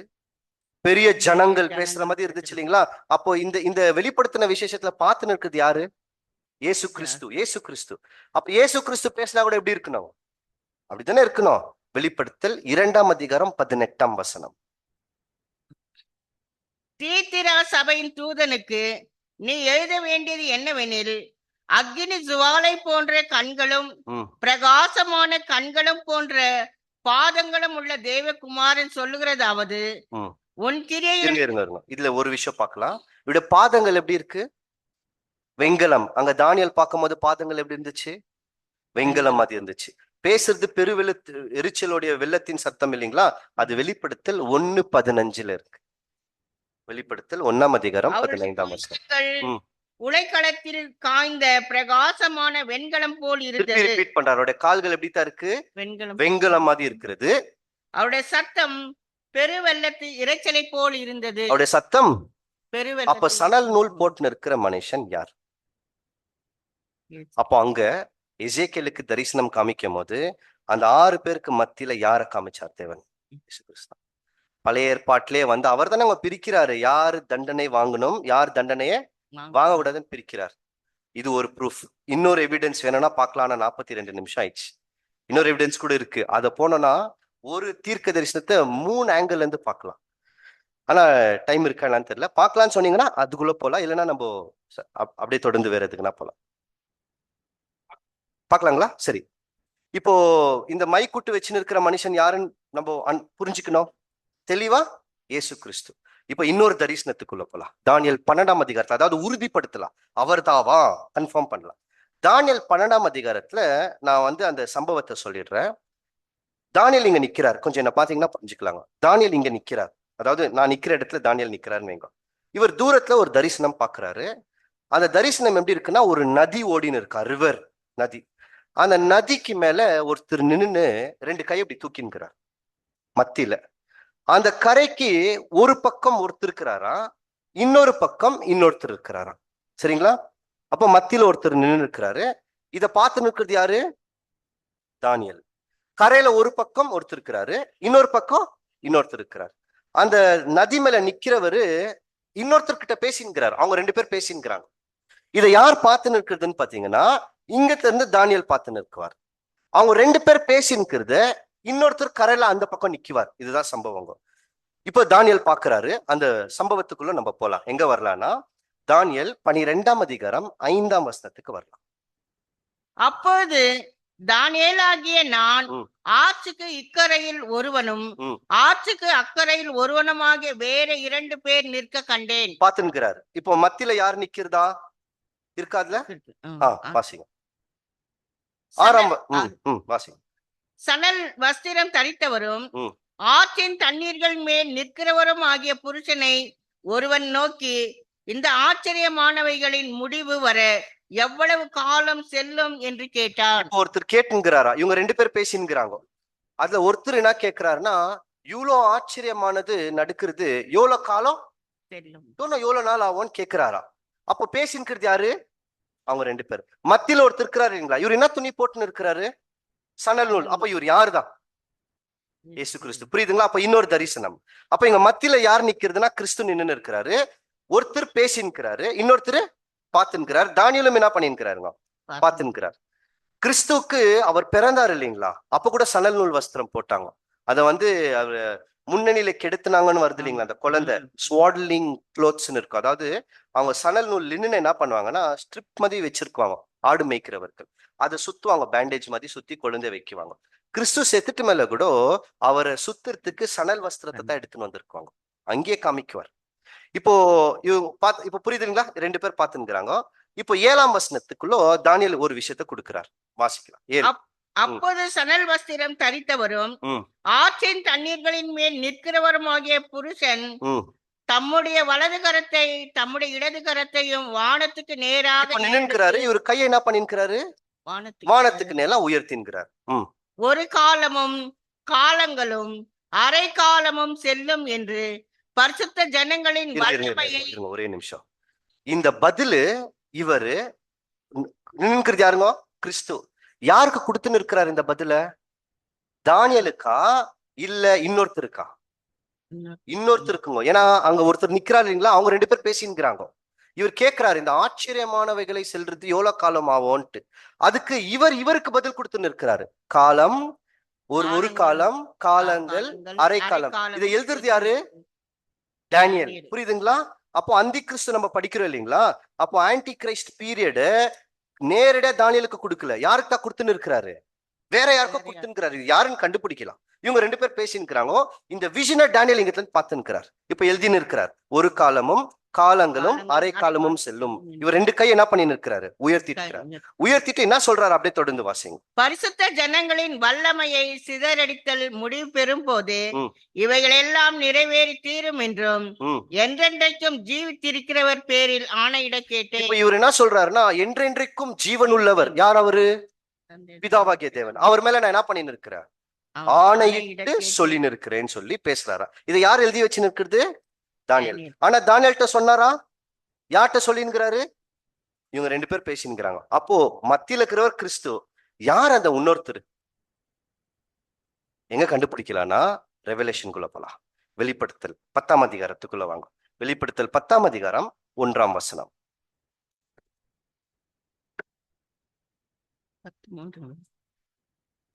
3வது வசனங்களா? 1 வாசி. பின்பு பலமுள்ள வேறொரு தூதன் வானத்திலிருந்து இறங்கி வர பின்பு பலமுள்ள வேறொரு தூதன் என்ன பண்றாரா? வானத்திலிருந்து இறங்கி வரார். மேகம் அவனை சூழ்ந்திருந்தது. அவர் மேல என்ன இருக்கு? மேகம் சூழ்ந்திருக்கிறது. அவனுடைய சிரசின் மேல் வானவில் இருந்தது. அவனுடைய முகம் சூரியனை போலவும் அவனுடைய கால்கள் அக்னி ஸ்தம்பங்களை போலவும் இருந்தது. இவர் யாரு? இயேசு கிறிஸ்து. முகம் எப்படி இருக்கு? சூரியன். கால்கள் எப்படி இருக்கு? வெங்கலம். அப்ப தெளிவா வந்து நிற்கிறவர் கிறிஸ்து. பலமுள்ள தூதன் பேசினார். எங்கன்னா இயேசு கிறிஸ்துவ டைரக்டா தூதன் சொல்லியிருக்கான் வசனம். டைரக்டா கிறிஸ்துவ பத்தி தான் டைரக்டா சொல்லணும். டைரக்டா ஒரு வசனம் இருக்கு, மீகால இருக்கு. மீகால மல்கியா 3ஆம் அதிகாரத்துக்கு வாங்க. இதை நீங்க பயன்படுத்திக்கலாம். மல்கியா 3ஆம் அதிகாரம் 1ஆம் வசனம் வாசி. மல்கியா 3:1. இதோ நான் என் தூதனை அனுப்புகிறேன். இதோ நான் என் தூதனை அனுப்புகிறேன். யோவான் ஸ்நானகர பேசுவார். இதோ நான் என் தூதனை அனுப்புகிறேன். அவன் எனக்கு முன்பாக போய் வழியை ஆயத்தம் பண்ணுவான். அப்போ வழியை ஆயத்தம் பண்றது யாரு? யோவான் ஸ்நானகர். அவருக்கும் பைபிள் என்ன சொல்லுது? தூதன். இப்ப அடுத்த வசனம். அப்பொழுது நீங்கள் தேடுகிற ஆண்டவரும் நீங்கள் விரும்புகிற உடன்படிக்கையின் தூதனுமானவர் தம்முடைய ஆலயத்துக்கு தீவிரமாய் வருவார். உடன்படிக்கைனா கிறிஸ்து என்ன எடுத்துன்னு வராருங்க? புதிய உடன்படிக்கை. அப்ப இவர் என்னத்துக்கு தூதன் பாத்தீங்கன்னா உடன்படிக்கையின் தூதன். புரியுதுங்களா? இப்ப டைரக்டா இங்க இடத்துல இயேசு கிறிஸ்துவ பத்தி நம்ம பார்க்கலாம். இப்ப திருப்பி வெளிப்படுத்தின விசேஷத்துக்குள்ள வரலாம். மேல தந்து யார் வந்திருக்கிறது? பலமுள்ள தூதன். அவர் யார் தான்? இயேசு கிறிஸ்து. இப்போ இந்த பலமுள்ள தூதன் யார்கிட்ட பேசுறாரு? யார்கிட்ட பேசணும்? அங்க யாருக்கு இருக்கு வெளிப்படுத்தின விசேஷத்துல? ஜான். இப்ப தானியேலுக்குள்ள பாருங்க. தானியேல் பார்க்கும் போது இவர் நதி மேல நிக்கிறாரு. வானத்துக்கு மேல என்ன தூக்கி இருக்கிறாரு? கை. இப்போ வெளிப்படுத்தின விஷயத்துக்கு வாங்க. 10ஆம் அதிகாரம் 2ஆம் வசனம். திறக்கப்பட்ட ஒரு சிறு புஸ்தகம் அவன் கையில் இருந்தது. அவன் தன் வலது பாதத்தை சமுத்திரத்தின் மேலும் தன் இடது பாதத்தை பூமியின் மேலும் வைத்து. இங்க ஒரு விஷயம் மாறுது. அங்க 2 காலும் தண்ணி மேல நிக்குது. இங்க ஒரு கால் தண்ணி மேல, இன்னொரு கால் பூமி மேல நிக்குது. இப்போ அடுத்து வச்சுன்னு இருக்கிறாரு. கையில என்ன வச்சுருக்கிறாரு? ஒரு சுருள். ஏன் சுருள்? 5ஆம் அதிகாரத்துல ஏற்கனவே என்ன பண்ணிட்டாருங்க, சுருளை திறந்துட்டார். இப்ப கையில ஒரு சுருள் வச்சுன்னு இருக்கிறாரு. 3ஆம் வசனம் அப்படியே. சிங்கம் கெர்ஜிக்கிறது போல மகா சத்தமாய் ஆர்ப்பரித்தான். அவன் ஆர்ப்பரித்த போது 7 இடிகளும் சத்தமிட்டு முழங்கின. இவர் சொன்ன உடனே 7 இடிகள் என்னதான் சத்தமிடுது. இப்ப இத பார்த்து நிற்கிறது யாரு? யோவான். அந்த இடிகள் என்ன சத்தமிட்டுச்சுன்ட்டு இவர் எழுத போறாராம் யோவான். அடுத்த வசனம் அப்படியே. அவ்வேழு இடிகளும் தங்கள் சத்தங்களை முழங்கின போது நான் எழுத வேண்டும் என்று இருந்தேன். யோவான் சொல்றார், நான் என்ன பண்ண வேண்டியது இருந்தத எழுதணும்னு இருந்த. அப்பொழுது 7 இடி முழக்கங்கள் சொன்னவைகளை நீ எழுதாமல் முத்திரை போடு. எழுதாத, முத்திரை போட்டுடுன்னு சொல்லிட்டாராம். சரிங்களா? வானத்திலிருந்து அப்படியே தொடர்ந்து வாசி, தொடர்ந்து வாசி. வானத்திலிருந்து ஒரு சத்தம் உண்டாக கேட்டேன். சமுத்திரத்தின் மேலும் பூமியின் மேலும் நிற்காத நான் கண்ட தூதன் தன் கையை வானத்திற்கு நேராக. இவர் கையை என்ன பண்ணி இருக்கிறாரு? வானத்துக்கு மேல நீட்டின்கிறாரு. தானியேல்ல அவர் என்ன பண்ணிருக்கிறாரு? கைய வானத்துக்கு மேல நீட்டின்னு இருக்கிறார். அவர் யார் பேர் மேல சத்தியம் வச்சாரு? ஜீவனுள்ள தேவன். அப்படியே தொடர்ந்து வாசிங்க. இனி காலம் செல்லாது, இனி காலம் செல்லாது, குறிச்சு வச்சுக்கோங்க, காலம் செல்லாது. ஆனாலும் தேவன் தம்முடைய ஊழியக்காரராகிய தீர்க்கதரிசிகளுக்கு சுவிசேஷமாய் அறிவித்தபடி 7ஆம் தூதனுடைய சத்தத்தின் நாட்களிலே அவன் எக்காலம் ஊத போகிற போது தேவ ரகசியம் நிறைவேறும் என்று. அப்படியே தொடர்ந்து வாசிங்க. வானத்தையும் அதில் உள்ளவைகளையும், திருப்பி நான் சொல்றார், வானத்தையும் அதன் உள்ளவைகளையும், பூமியையும் அதில் உள்ளவைகளையும், சமுத்திரத்தையும் அதில் உள்ளவைகளையும் சிருஷ்டித்தவரும் சதா காலங்களிலும் உயிரோடு இருக்கிறவரும் ஆனவர் மேல் ஆணையிட்டு சொன்னார். இப்ப இங்க கூட என்ன சொல்லிருக்கிறார்னா, ஒருத்தர் உயிரோடு இருக்கிறார் சதா காலம், அவர் மேல என்ன பண்ணி இருக்கிறார்? ஆணையிட்டு சொல்லி இருக்கிறார். தானியேல் கிட்ட கூட என்ன பண்ணி இருக்கிறார்? ஆணையிட்டு சொல்லி இருக்கிறார். இங்க யாரும் பேசின்கிறது? இயேசு கிறிஸ்துவும். யார் பேசின்கிறது? யோவான் பேசின். யோவான் ஸ்தானகர்ல அப்போஸ்தலனாகிய யோவான் பேசின்கிறாங்க. அங்க என்ன சொல்றாருன்னா, இனி காலம் செல்லாது. 7ஆம் தூதன் பத்தி பேச போயிட்டார். அப்போ ஒரு காலத்தை கொடுத்தாரா?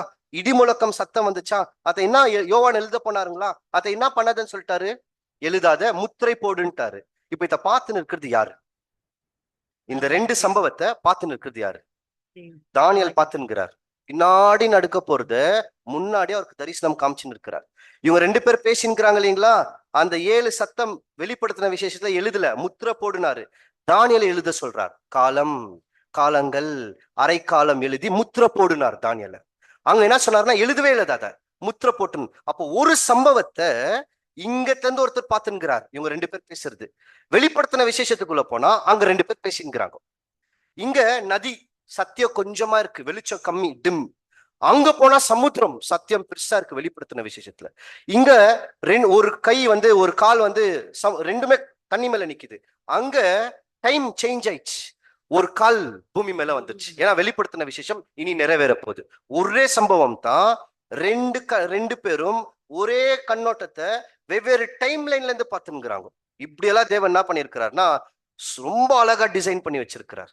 இப்ப இவங்க பார்த்து அங்க எழுதாதன்ட்டாரு, இங்க என்ன பண்ணிட்டாரு? தானியேல் எழுதிட்டாரு. அங்க எழுதாமலே முத்திரை போடுன்ட்டாரு. இங்க என்ன பண்ணிட்டாருன்னா, எழுதி முத்திரை போடுன்ட்டார். அப்ப தானியேல் இங்க இருந்து பார்த்துங்கிறாரா? அடுத்த அங்கத்துல இருந்து யோவானும் யார் பேசி நிற்கிறது? இயேசு கிறிஸ்து. இன்னொருத்தர் இருக்கிறார் இந்த பக்கம் அக்கறையில கூட ஒருத்தர் விழுந்திருக்கிறார் இல்லைங்களா? அவர் யாருன்னு நெக்ஸ்ட் டைம் பார்க்கலாம். அந்த கரையில ஒருத்தர் இருக்கிறார். அவரும் என்ன பண்ணிருக்கிறார்னா, இந்த சம்பவத்தை அவரை பார்த்துக்கிறார். அது வேற இன்னைக்கு நான் பார்க்கலாம். இப்போ சணல் வஸ்திரம் யாரு? தெளிவா, கிளியரா? எதுனா இதுல கன்ஃபியூஷன் இருக்கா? இல்ல. இந்த எசேக்கியேலுக்கு காமிக்கப்பட்ட தீர்க்க தரிசனம் அன்னைக்கு நிறைவேறிச்சா நிறைவேறலீங்களா? அப்படியே நிறைவேறிச்சு. அப்பனா இது ஏற்கனவே ஒரு தடவை நிறைவேறி இருக்கிறது என்றால் 2வது தடவை என்ன ஆகணும்? அப்படியே நிறைவேறணும். நிறைவேறுதான்னு பாத்தீங்கன்னா அப்படியே நிறைவேறுது. இப்போ 2வதுல என்னன்னா கண்டுபிடிக்கலாம்னா, 55 மினிட்ஸ் ஆயிடுச்சு. கண்டினியூ பண்ணிட்டா? இப்ப 2வது என்ன பண்ணலான்னு பாத்தீங்கன்னா, இது எப்ப நிறைவேறுது? யார் இது நம்மளுடைய காலகட்டத்துக்கு வந்துடலாம். நம்மளுடைய காலகட்டத்துல எப்படி நிறைவேறுதுன்னு பார்க்கலாம். என்னன்னா கண்டுபிடிக்கலாம்னா, சணல் வஸ்திரம் யாருன்னு தெரிஞ்சாச்சு. யாரு? அப்ப அவர்கிட்ட இருக்கிற மைக்கூட்டி எதுன்னு கண்டுபிடிக்கும். சரிங்களா? அவரு பலிப்பீடம். இந்த பலிப்பீடம் எது? அவர் மை போடுறாரு, அந்த மை எது? இந்த எருசலேம் மாதிரி இருக்கிற வேற நகரம் எது? ஏன்னா இது நிழல்னா அங்க ஒரு பொருள் வரணும். அந்த 6 புருஷர்கள் இங்க யாரு? அப்புறமா அடியாளம், இதுனா அடியாளம். எல்லா இடத்துலயும் சாகடின்னு சொன்னாரு. அது எது? இத முடிச்சுட்டு இவர் என்ன தெரியுங்களா சொல்வாரு? வேலை முடிஞ்சிச்சுன்னு போய் ரிப்போர்ட் பண்ணுவாராம். எல்லாத்தையும் நான் என்ன பண்ணிட்டேன், முடிச்சிட்டேன்ட்டு. இப்ப திருப்பி வரலாம் பழைய ஏற்பாட்டுக்கு. ஆலயம் அழிக்கப்படணும்னா, நெருப்புனால அழிக்கப்படணும்னா முதல் எது போகணும்? தேவனுடைய குளோரி போயிடணும், மகிமை. இது பழைய ஏற்பாடு. அப்போ புதிய ஏற்பாட்டுல ஆலயம் அழிக்கப்பட்டுச்சா? கிறிஸ்துடைய முதலாம் வருகையில் எடுத்துவாங்க, ஜெருசலேம் அழிக்கப்பட்டுச்சா? அப்ப அந்த ஆலயம் அழிக்கப்படுறதுக்கு முன்னாடி முதல் எது போயிருக்கணும்? மகிமை போயிருக்கணும். அங்க கூட என்ன போயிடுச்சுங்க? மகிமை. அப்ப இங்க என்ன போனோம்? மகிமை போனோம். எது அந்த மகிமை? வசனம் 2 வசனத்தை வாசிக்கலாம். 2 கொரிந்தியர் 4 அதிகாரம் 6 வசனம். டைரக்டா ஹீப்ரூக்கு போயிடுங்க, வேணா விட்டுடுங்க, டைம் இல்ல. எபிரேயருக்கு போயிடலாம். எபிரேயர் 1 அதிகாரம் 3 வசனம்.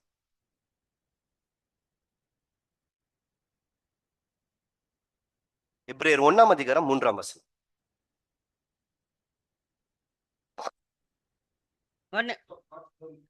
என்னங்களா? Is the radiance of God's glory. தமிழ்ல வாசிங்க. இவர் கிறிஸ்து, இவர் அவருடைய, இவர் கிறிஸ்து பிதா அவருடைய மகிமையின் பிரகாசமும் அவருடைய தன்மையின் சொரூபமா இருக்கிறார். அப்போ புதிய ஏற்பாட்டுல தேவனுடைய மகிமை யாரு? கிறிஸ்து. அங்க மகிமை போயிடுச்சுன்னா என்ன ஆயிடும்? ஆலயம். அப்ப இங்கேயும் மகிமை என்ன ஆகணும்? போனோம். எப்படி போச்சு பாருங்க. மகிமை முதல் எங்கத்துல இருந்து எடுக்கிறாரு? கிருபாஸ்தலம்.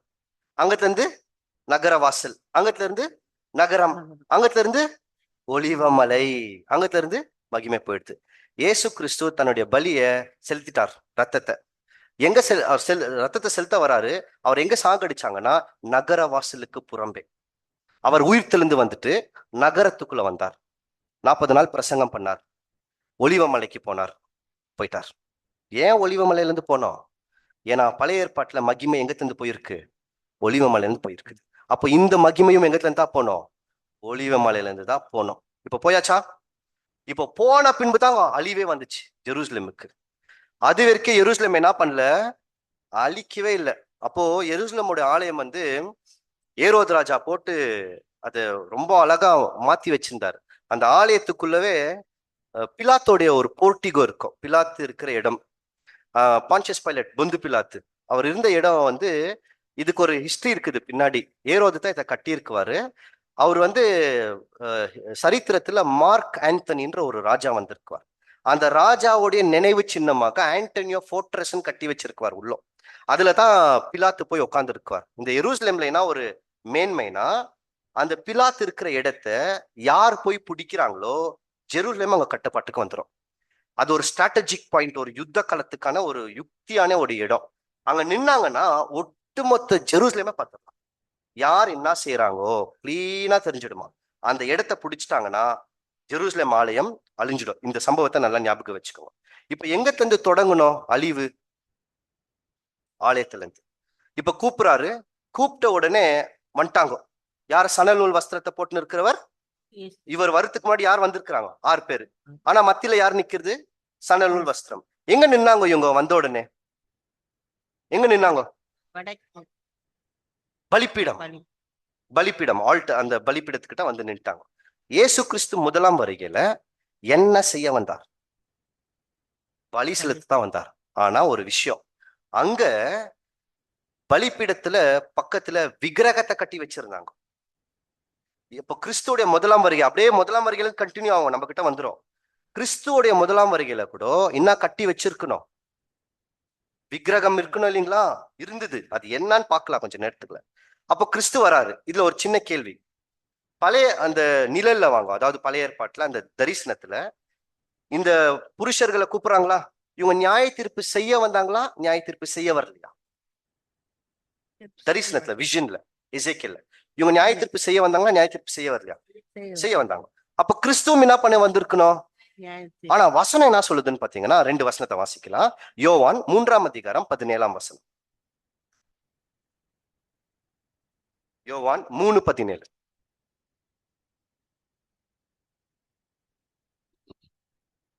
உலகத்தை ஆக்கினைக்குள்ளாக தீர்க்கும்படி தேவன் தம்முடைய குமாரனை உலகத்தில் அனுப்பாமல். அப்ப இயேசு கிறிஸ்து எதுக்கு வரலன்றாரு? தீர்ப்பு செய்ய வரல. கன்ஃபார்மா? யோவான் 12க்கு போலாம். யோவான் 12ஆம் அதிகாரம் 47ஆம் வசனம்.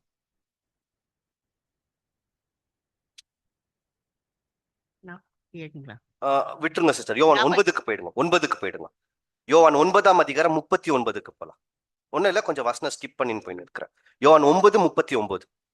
39.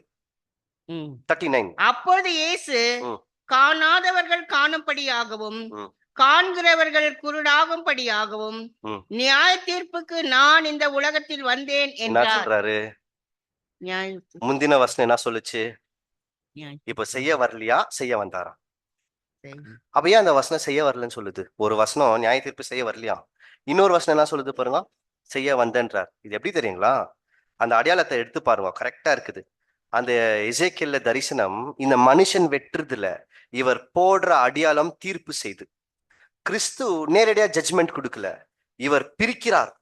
அதுதான் ஜட்ஜ்மெண்ட். புரியுதுங்களா? யார் அவருடையவர்கள் பிரிக்கிறாரோ அவங்க மேல என்ன வராதுன்னா நியாய தீர்ப்பு வராது. அப்போ கிறிஸ்து செய்யறாரு. எப்படி செய்யறாருன்னா இவர் வெட்டுறதுல பிரிக்கிறார், செப்பரேட் பண்றார். புரியுதுங்களா? அப்போ இவருடைய நியாய தீர்ப்பே கொஞ்சம் வேறுபாடு இருக்குது. நம்ம நியாய தீர்ப்புனா அழிவுன்னு நினைச்சிடுவோம். இப்போ எங்க வந்து நிக்கிறாங்கோ? பலிபீடம். என்ன துணி? சணல் வஸ்திரம். ஆசாரியர்கள் பலி செலுத்துறதுக்கு முன்னாடி என்ன துணி போட்டுன்னு வருவாங்கன்னு பாத்தீங்கன்னா சணல் வஸ்திரத்தை தான் போட்டுன்னு வருவாங்க. அந்த துணியில வந்தா தான் என்ன செலுத்த முடியும்? பலி செலுத்த முடியும். அப்ப இயேசு கிறிஸ்து முதலாம் வருகையில என்னத்தை செலுத்த வராரு? பலி செலுத்த வந்தார். அந்த பலி எங்க கொடுக்கணும்? பலிபீடம். அதனால நேரா எங்க வந்து நின்ட்டாங்கன்னு பாத்தீங்கன்னா பலிபீடம். ஆனா என்ன பிரச்சனைனா, அங்க பழைய ஏற்பாட்டுல இஸ்ரேல் மக்கள் பலிபீடம் இருந்த இடத்துல என்னத்த கட்டி வச்சாங்க? விக்கிரகத்தை கட்டி வச்சுட்டாங்க. அப்ப இங்கேயும் என்ன பண்ணிருக்கணும்? விக்கிரகம் இருந்திருக்கணும் இல்லைங்களா? இருந்துச்சு. எது அந்த விக்கிரகம்னா மனிதர்களுடைய கோட்பாடுகள் தான் விக்கிரகம். இயேசு கிறிஸ்தே சொல்றார். 2 வசனத்தை வாசிக்கலாம். மத்தேயு 15ஆம் அதிகாரம் 3ஆம் வசனத்துல, நீங்கள் மனிதர்களுடைய கோட்பாடுகளை கை கொண்டு தேவனுடைய சட்டங்களை அவமாக்குறீர்கள் பேசுவார். அதாவது இவங்களுக்கு எது தெரியுங்களா விக்கிரகமா வளர்ந்துச்சு? மனுஷர்களுடைய கோட்பாடா. யோவான் 15ஆம் மத்தேயு 15ஆம் அதிகாரம் 3ஆம் வசனம். அவர்களுக்கு அவர் பிரதித்திரமாக, நீங்கள் உங்கள் பாரம்பரியத்தினாலே தேவனுடைய கற்பனையை ஏன் மீறி நடக்கிறீர்கள்? என்ன பண்ணின்னு இருக்கிறாங்க? தேவனுடைய கற்பனையை சைடுல வச்சுட்டாங்க. எது இப்போ வளர்ந்துருக்கு? கோட்பாடுகள். அப்படி அடுத்த வசனம் கூட வாசிங்க. உன் தகப்பனையும் உன் தாயையும் கனம் பண்ணுவாயாக என்றும் தகப்பனையாவது தாயையாவது நிந்திக்கிறவன் கொல்லப்பட வேண்டும் என்றும் தேவன் கற்பித்திருக்கிறாரே. 9ஆம் வசனம் வாசிங்க. அதுல மனுஷருடைய கற்பனைகளை உபதேசங்களாக போதித்து, மனுஷருடைய கற்பனைகளை உபதேசங்களாக போதித்து வீணா எனக்கு ஆராதனை அப்ப என்னதான் பண்ணின்னு இருந்தாங்க? வீணா ஆராதனை. அங்க என்ன செஞ்சுன்னு இருந்தாங்க? எசேக்கியேல்ல வீண். அங்க கண்ணுக்கு தெரியுற விக்கிரகம், இங்க கண்ணுக்கு தெரியாத விக்கிரகம். சேம், டோட்டலா அப்படிதான் இருக்கு. அப்ப கிறிஸ்துவ வந்துட்டாரு. இங்க யார் வழி நடத்தினாங்க இவங்கள தப்பான வழியில? அங்க மூப்பர்கள், ராஜாக்கள். இங்க ராஜாவே இல்ல. இங்க யாரு? ஆசாரியர்கள், பிரதான ஆசாரியர்கள், பரிசேயர்கள், சதுசேயர்கள், ஜனத்தின் மூப்பர்கள். அதனாலதான் என்ன சொல்வாரு? பரிசேயர்களே சதுசேயர்களே, ஐயோ நீங்கள் வெள்ளையடிக்கப்பட்ட கல்லறைகள், ஒயிட் வாஷ்ட் டூம்ஸ். அப்ப எப்படி இருந்தாங்க? வெள்ளையடிக்கப்பட்ட கல்லறை போலதான் இருந்தாங்க. இப்ப வந்துட்டாரா? நேரா வந்துட்டாரு. பலி செலுத்திட்டாரா? கிறிஸ்து பலி செலுத்தினாரா? பலி செலுத்திட்டாரு. அதுல நிறைய பேரு என்ன யோசிச்சாங்கன்னா, யூதாஸ் இல்லைன்னா கிறிஸ்துனால என்ன பண்ணிருக்க முடியாது. அது உண்மையா? இல்லங்க. யூதாஸ் இல்லைன்னா கூட ஒரு பலி செலுத்தி இருக்கார். எப்படின்னா, இவர் போய் அந்த ஒரு சவுக்கு பின்னி எல்லாருமே தொருத்தி ஆலயத்தை சுத்தமாக்குறாரு இல்லைங்களா? அது வந்து ஜென்டைல் கோர்ட்டுன்னு வாங்க, புறஜாதிகளுடைய பிரகாரம். அது யாரோடைய கண்ட்ரோல்ல இருந்ததுன்னா, அன்னைக்கு இருந்த அண்ணாவோடைய கண்ட்ரோல். அண்ணாவுக்கு 5 பசங்க இருந்தாங்களா. இதெல்லாம் வந்து அவங்கள மிஷனால எழுதுறாங்க. அண்ணாவுக்கு 5 பசங்க. இவங்க வந்து லீஸ்க்கு எடுத்திருக்கிறாங்க, ஏரோது கிட்ட இருந்து இத குத்துகைக்கு எடுத்திருக்கிறாங்க. கிறிஸ்துக்கு என்ன நல்லா தெரியும்னா, அதிகார வர்க்கத்தின் மேல் கை வைத்தால் என்னை தேடுவார்கள் நல்லா தெரியும். கரெக்டா போறாரு. அவங்கள அடிச்சு தொருத்துன உடனே கிறிஸ்துவ தேடுறாங்க. யாரதுன்னு. அதனால்தான் கிறிஸ்துவ பிடிச்சி முதல் அண்ணா கிட்ட எடுத்துன்னு வருவாங்க. ஏன் அண்ணா கிட்ட எடுத்துன்னு வரணும்? அண்ணாவோட வியாபாரத்து மேல கை வச்சுட்டாரு கிறிஸ்து. அப்போ ஆட்டோமேட்டிக்கா யாரை பிடிக்குவாங்கன்னு பாத்தீங்கன்னா கிறிஸ்துவ பிடிச்சிடுவாங்க. அதனாலதான் தேடிங்கிறாங்க. அவர் எங்க இருக்கிறான்னு காட்டி கொடுங்கன்னு. யூதாஸ் போய் வாலண்டியரா மாட்டிக்கினாரு. யூதாஸ் வராமல் இருந்திருந்தாருன்னா கிறிஸ்து நேரம் ஆலயத்துக்கு போனா பிடிச்சிட்டுக்குவாங்க. அவருக்கு நல்லாவே தெரியும் எங்க கை வச்சா இவருக்கு மரணம் தேடி வரும்ட்டு. அதனால தான் அங்க சுத்தமாக்குறார், அந்த டேட்டை செலக்ட் பண்றார். இப்போ கிறிஸ்து வந்துட்டாரா? அந்த பலி செலுத்த வந்துட்டாரா? பலிபீடத்தை வந்துட்டாரா? இப்ப பலியும் செலுத்தியாச்சா பலி? ஆனாலும் இஸ்ரேல் மக்கள் எப்படி இருந்தாங்க? அதை ஏத்துக்கல. அவங்க இருதயம் எப்படி இருந்துச்சு? கடினமா இருந்துச்சு. இப்போ இவரு எங்க இருந்து தொடங்கணும் நியாய தீர்ப்ப? ஆலயத்துல இருந்து தொடங்கணும். எவ்வளவு பேர்கிட்ட இருந்து தொடங்கணும்? 70 எல்டர்ஸ் கிட்ட இருந்து தொடங்கணும். முதல் ஜட்ஜ்மெண்ட் இஸ்ரேலுக்கு எப்ப நடக்குதுன்னு பாத்தீங்கன்னா AD 70. முதல் 66ல ஆக்சுவலா பார்க்க போனா வந்து அட்டாக் பண்ணி பிடிச்சி வச்சிருக்குவாங்க. அதுக்கப்புறமா 70ஆம் வருஷத்துல வெஸ்பேசியனுடைய பையன் டைட்டிஸ் வந்து ஒட்டுமொத்தமாக ஜெருசலேமை பிடிக்குவாங்க. அது ஒரு பெரிய தீர்க்க தரிசனம். இது மத்தேயு லூக்கெல்லாம் பேசுவாரு. உன்னுடைய ஜெருசலேமை சுத்தி ரேம்ப் கட்டி வருவாங்கன்னு. அவர் அப்படியே பண்ணாருங்களா? யாரோ தப்பிச்சு ஓடாத படிக்கு மதில் சோறு கட்டினாராம். தீத்து கட்டி வெளியே எஸ்கேப் ஆகாத படிக்கு உள்ள வந்து பிடிச்சாங்க. இதுக்கு ஒரு ஹிஸ்டரி இருக்கு, ஏன் வந்தாங்கன்ட்டு. அந்த ஜேலோ அமைப்புல ஒரு கூட்டம் இருந்தாங்க, சிகாரி சொல்லி. அவன் சின்ன கத்தி வச்சுன்னு இருக்குவாங்க. சிகாரி தான் இஸ்காரியோத்துன்ற பேருக்கான இன்னொரு அர்த்தம்.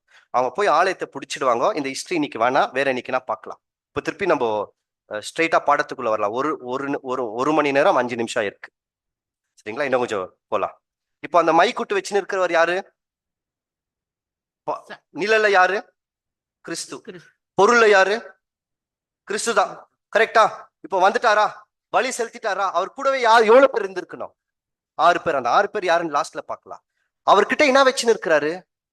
மைக்கூட்டு வச்சுன்னு இருக்கிறார். இப்ப அடுத்து நான் கண்டுபிடிக்கணும்னா மைக்கூட்டுனா என்னன்னு கண்டுபிடிக்கணும். ஏன்னா இவர் மை போட்டார்னா பின்னாடி 6 பேர் என்ன பண்ண மாட்டாங்க? வெட்ட மாட்டாங்க. அப்ப கிறிஸ்து கிட்ட மைக்கூட்டு இருக்கணும்ல, அவர் போட்டிருக்கணும்ல. எது அந்த மைக்கூட்டு? வாசிக்கலாம் பாருங்க வசனம். எபேசியர் 1ஆம் அதிகாரம் 13ஆம் வசனம்.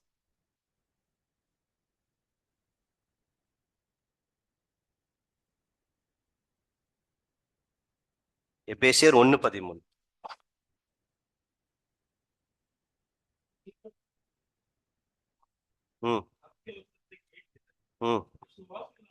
விசுவாசிகளான போது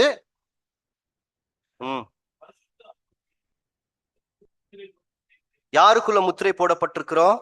பரிசுத்தாவி. ஆனா அது மையின்னு சொல்லலையே. சொல்லுது பாருங்க 2 கொரிந்தியர்ல. 2 கொரிந்தியர் 3ஆம் அதிகாரம் 3ஆம் வசனம்.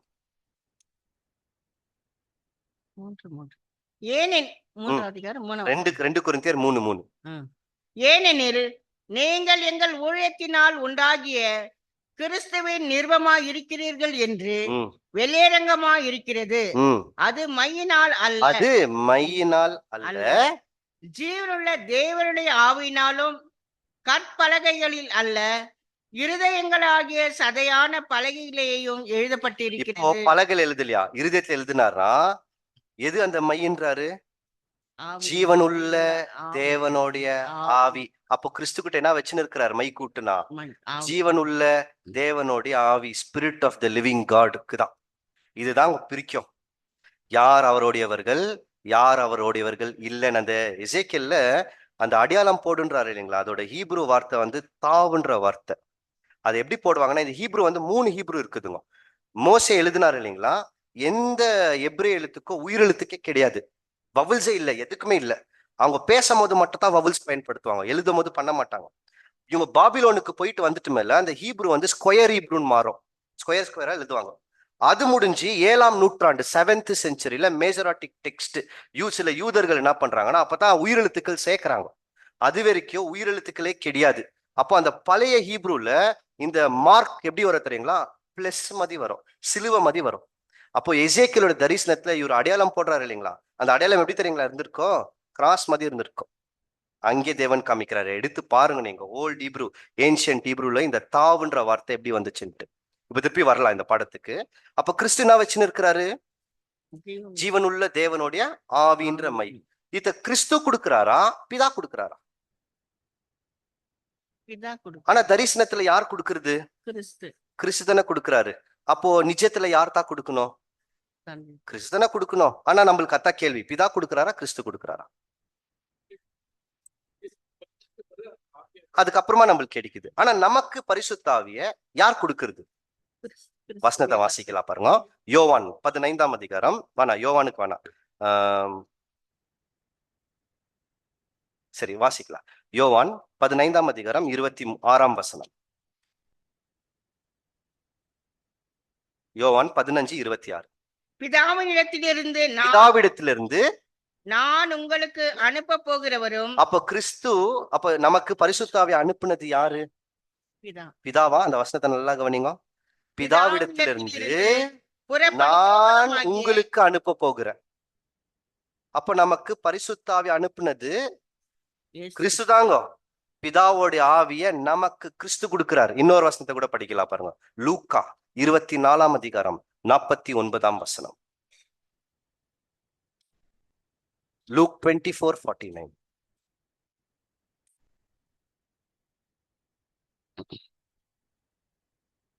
நாமோ நியாயப்படி தண்டிக்கப்படுகிறோம், நாம் நடப்பித்தவைகளுக்கு. லூக்கா 24:49. என் பிதா வாக்குத்தத்தம் பண்ணினதை இதோ நான் உங்களுக்கு அனுப்புகிறேன். என் பிதா வாக்குத்தத்தம் பண்ணினதை நான் உங்களுக்கு அனுப்புறேன். புரியுதுங்களா? அப்ப யார் அனுப்புறது? கிறிஸ்து தான். இங்க அடையாளம் யார் போடுறது? கிறிஸ்து தாங்க போடுறாரு. அப்படியே ஒண்ணுக்கு ஒண்ணு என்ன ஆகுதுன்னு பாத்தீங்கன்னா அப்படியே மேட்ச் ஆகுது. இப்போ வந்துட்டாரா கிறிஸ்து? மைக்கூட்டு இருக்கா? எப்ப ஸ்டார்ட் பண்ணார் அடையாளம் போடுறதுக்கு? பெந்தேகோஸ்த். கரெக்ட். அப்பவே என்ன பண்ணிட்டாரு? ஸ்டார்ட் பண்ணிட்டாருன்னா அப்பவே யார் வந்திருக்கணும்? கூட 6 பேர் அப்பவே ஸ்டார்ட் பண்ணிருக்கணும் வேலையை. ஏன்னா 6 பேர் எங்க நிக்கிறாங்க? பின்னாடியே நிக்கிறாங்க. புரியுதுங்களா? இவர் போட்டுனே போவாரு, இவங்க என்ன பண்ணுவாங்க? அழிச்சுனே வருவாங்க. அங்கே தொடங்குச்சு. பெந்தேகோஸ்த் நாள் இன்னைக்கு ஸ்டார்ட் பண்ணிட்டாரா போடுறதுக்கு? இனி வரைக்கும் போட்டுன்னு இருக்கிறாரா? இனி வரைக்கும் கொடுத்துன்னு இருக்கிறார் அந்த அடையாளம். அப்போ அங்க தொடங்குன 6 பேர் வெட்டுறாங்களா? இங்க வரைக்கும் என்ன இருக்கணும்? வெட்டினே இருக்கணும். யார் அந்த 6 பேர்? அன்னைக்கு ஸ்டார்ட் பண்ணாங்களாம்.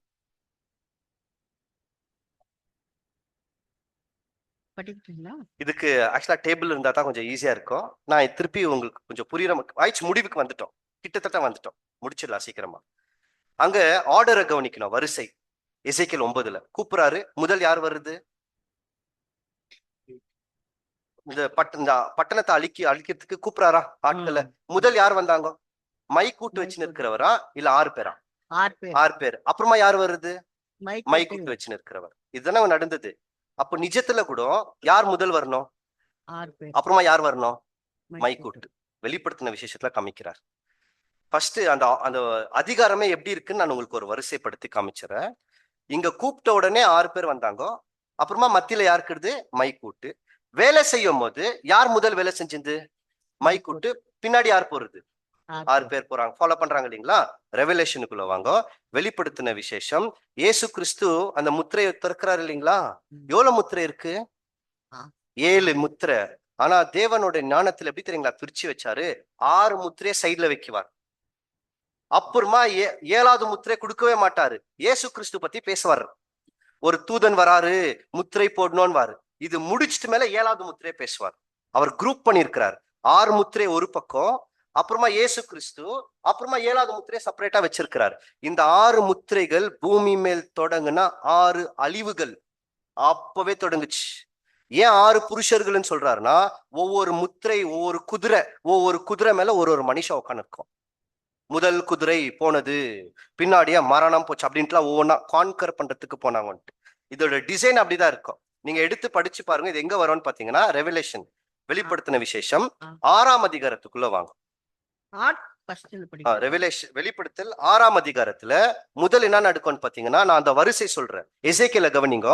எசேக்கியேல்ல முதல் யார் வருது? 6 புருஷர்கள். வெளிப்படுத்தின விசேஷத்துல 6 முத்திரைகள் வந்திருக்குவாங்க. மத்தியில யார் நிக்கிறது? மைக்கூட்டு. வெளிப்படுத்தல் 7ஆம் அதிகாரத்துல போனீங்கன்னா கிறிஸ்து வருவார். சூரியன் உதிக்கிற திசையில இருந்து ஒரு தூதன் வந்தாருன்ட்டு. கரெக்டா இங்க 6, இங்க மைக்கூட்டு, இங்க 6 அழிவுகள், கிறிஸ்து வந்திருக்குவார். அதுக்கப்புறமா 7வது செப்பரேட்டா வைக்குவார். அது 7வது முத்திரை பத்தி தனியா பேசுவார், வேற ஒரு விஷயம். இந்த 6 முத்திரைகள் பூமி மேல அன்னைக்கு கிறிஸ்து முத்திரை போட தொடங்கினார் பாருங்க, அன்னைக்கே தொடங்குச்சுங்க அழிவுகள்.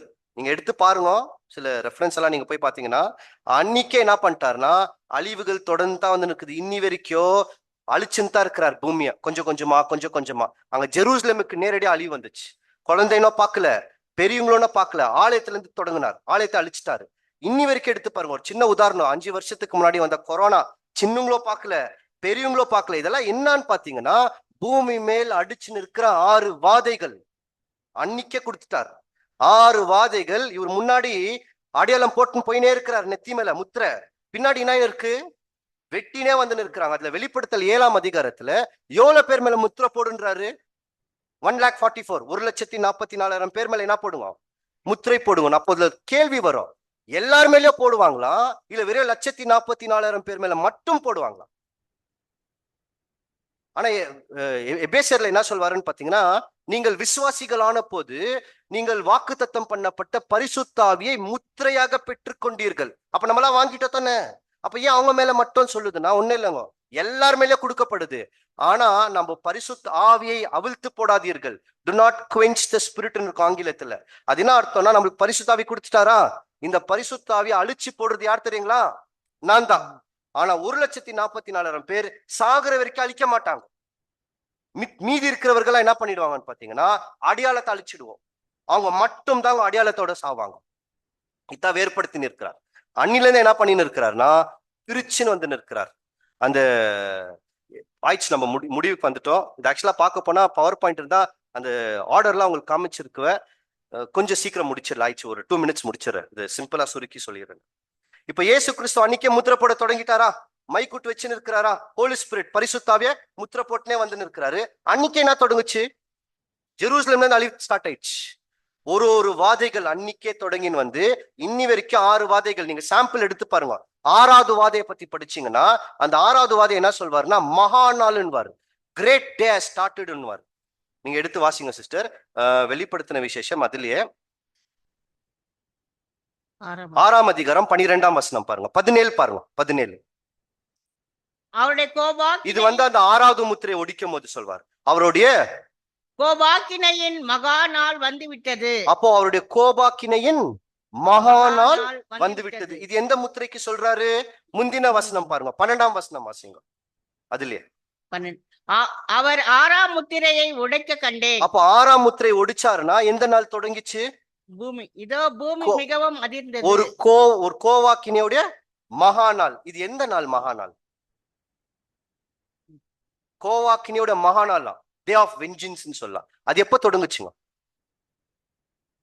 கிறிஸ்துவோடைய 1000 வருஷம் அரசாட்சியில இதுதான் தொடங்குச்சா இல்லைங்களா? கோவாக்கினியோட மகா நாள். இது 6வது முத்திரைனா, அப்ப இதுக்கு முன்னாடி எந்த முத்திரைங்களா வந்திருக்கணும்? 5, 4, 3, 2, 1. அது எங்க தெரியுங்களா தொடங்குச்சு? எப்போ கிறிஸ்து பெந்தேகோஸ்து அன்னைக்கு பரிசுத்தாவி கொடுத்தாரோ, பின்னாடி 6 பேர் காத்துங்கிறாங்க, வெட்டினே வந்தாங்க. யார் யார் அவருடையவர்கள் இல்லையோ பிரிச்சு வெட்டிட்டாங்க. இப்ப நமக்கு இதுல என்ன பாடம்னா, முத்திரை போடுறதுக்கு அவர் தயாரா இருக்கிறார். முத்திரையை நாமளும் வாங்கியாச்சு. இதை அழிக்கிறதும் அழிக்காமல் இருப்பதும் நம்மளுடைய கையில தான் இருக்கு. ஒருவேளை நான் இந்த முத்திரையை அழிச்சிட்டேன்னா என்னை வெட்டுறதுக்கு யார் தயாரா இருக்கிறாங்க? நான் வெட்டப்படணுமா அல்லது அவரோடைய போய் சேரணுமான்னு பார்க்கணும். ஒரு சின்ன பாயிண்ட் சொல்லிட்டு முடிச்சிடுறேன். ஆக்சுவலா 2 பாயிண்ட். பழைய ஏற்பாட்டுல ஆசாரியர்கள் இருந்தாங்க. பிரதான ஆசாரியருக்கு ஒரு சட்டம் கொடுத்தார், ஒரு லா. என்ன சட்டம்னா, பிரதான ஆசாரியர் வந்து கன்னி பெண்களை மட்டும் தான் கல்யாணம் பண்ண முடியும், வெர்ஜின். ஒரு பெண் வந்து விவாகரத்து பண்ணப்பட்டு அல்லது கணவன் செத்து போயிட்டாரு, அவங்க வந்தாங்கன்னா இந்த பிரதான ஆசாரியர் என்ன பண்ண மாட்டாருன்னா கல்யாணம் பண்ண மாட்டார். ஆசாரியர்கள் பண்ணலாம், ஹை பிரீஸ்ட் என்ன பண்ண மாட்டாங்க, கல்யாணம் பண்ண மாட்டாங்க. இதை நல்லா ஞாபகம் வச்சுக்கோங்க. இப்ப இயேசு கிறிஸ்து யாரு? பிரதான ஆசாரியர். இப்போ நாம கிறிஸ்துக்கு மனவாட்டியா வந்திருக்கிறோம். இதுக்கு முன்னாடி நம்ம யாருக்கு மனைவியா இருந்தோம்? உலகத்துக்கு, பிசாசுக்கு, மாம்சத்துக்கு இருந்தோமா? அவனை விட்டு என்ன பண்ணிருக்கிறோம்? ஆனா பிரச்சனை, கிறிஸ்து சட்டத்தை கை கொள்வாரா கை கொள்ள மாட்டாரா? சட்டம் என்ன சொல்லுதுன்னா, விவாகரத்து பண்ணப்பட்ட பெண்ணை திருமணம் செய்யக்கூடாது. இப்ப நம்ம விவாகரத்து பண்ணிட்டு தானே வரோம். அப்ப நம்மள என்ன பண்ணக்கூடாது? சட்டத்தின் பிரகாரம் கல்யாணம் பண்ணக்கூடாது. கிறிஸ்து பண்ண மாட்டார். இப்ப தேவன் ஒரு தீர்வு கொடுத்தாரு. அதுக்குதான் என்ன தீர்வு தெரியுங்களா கொடுத்தாரு? ஒன்னும் இல்ல, நீ இப்ப கிறிஸ்துவ கல்யாணம் பண்ணுமா, சரி நான் உனக்கு ஒரு சொல்யூஷன் கொடுக்குறேன். ஆனா சட்டம் என்ன சொல்லுதுன்னா, விவாகரத்து பண்ணப்பட்ட பெண்ண திருமணம் நம்ம விட்டு தானே வந்திருக்கிறோம், திருமணம் அவர் பண்ண மாட்டார். அதனால நம்மளுக்கு என்ன சொல்லிட்டாருன்னா, செத்துருன்ட்டார். எப்போனா ஞானஸ்தானத்துல போய் செத்துருவோம். அதனால்தான் நீங்கள் மரித்தீர்கள் பவுல் கோட் பண்றார். இப்ப செத்துட்டுமா, இப்போ திருப்பி வரும்போது இப்ப புது ஜீவன், புதிய மனுஷன், கற்புள்ள கன்னிகையா மாறிட்டோம். இப்ப போங்க, திருமணம் பண்ணிக்குவார். இது அங்க வச்சார அந்த சட்டத்துல. இப்போ நம்ம மேல முத்திரை கொடுத்துட்டாரு. இந்த முத்திரையை அழிக்கிறதும் அழிக்காமல் இருக்கிறதும் யார் கையில தான் இருக்கு? நம்ம கையில தான். ஒருவேளை நான் அழிச்சிட்டேன்னா என்ன நடக்குங்க? கண்டிப்பா நான் காவோ கண்டிப்பா நம்மள அழிச்சு அழிக்குவார். ஆயிடுச்சு, முடிச்சிட்டோம். பாயிண்ட் லாஸ்ட் ஒன்னே ஒன்று முக்கியமானது. ஆரம்பத்துல நான் ஒரு கேள்வி கேட்டேன். இந்த 6 புருஷர்கள் மத்தியில மைக்கூட்டு வைத்து நிற்கிறவர்கள் யாரும் நம்ம இன்னைக்கு வேத வசனத்துல படிச்சோம். கிளியரா? இதுல என்ன டவுட் இருக்கா? அந்த மைக்கூட்டு வச்சு நிற்கிறவர் யாரு? இயேசு கிறிஸ்து.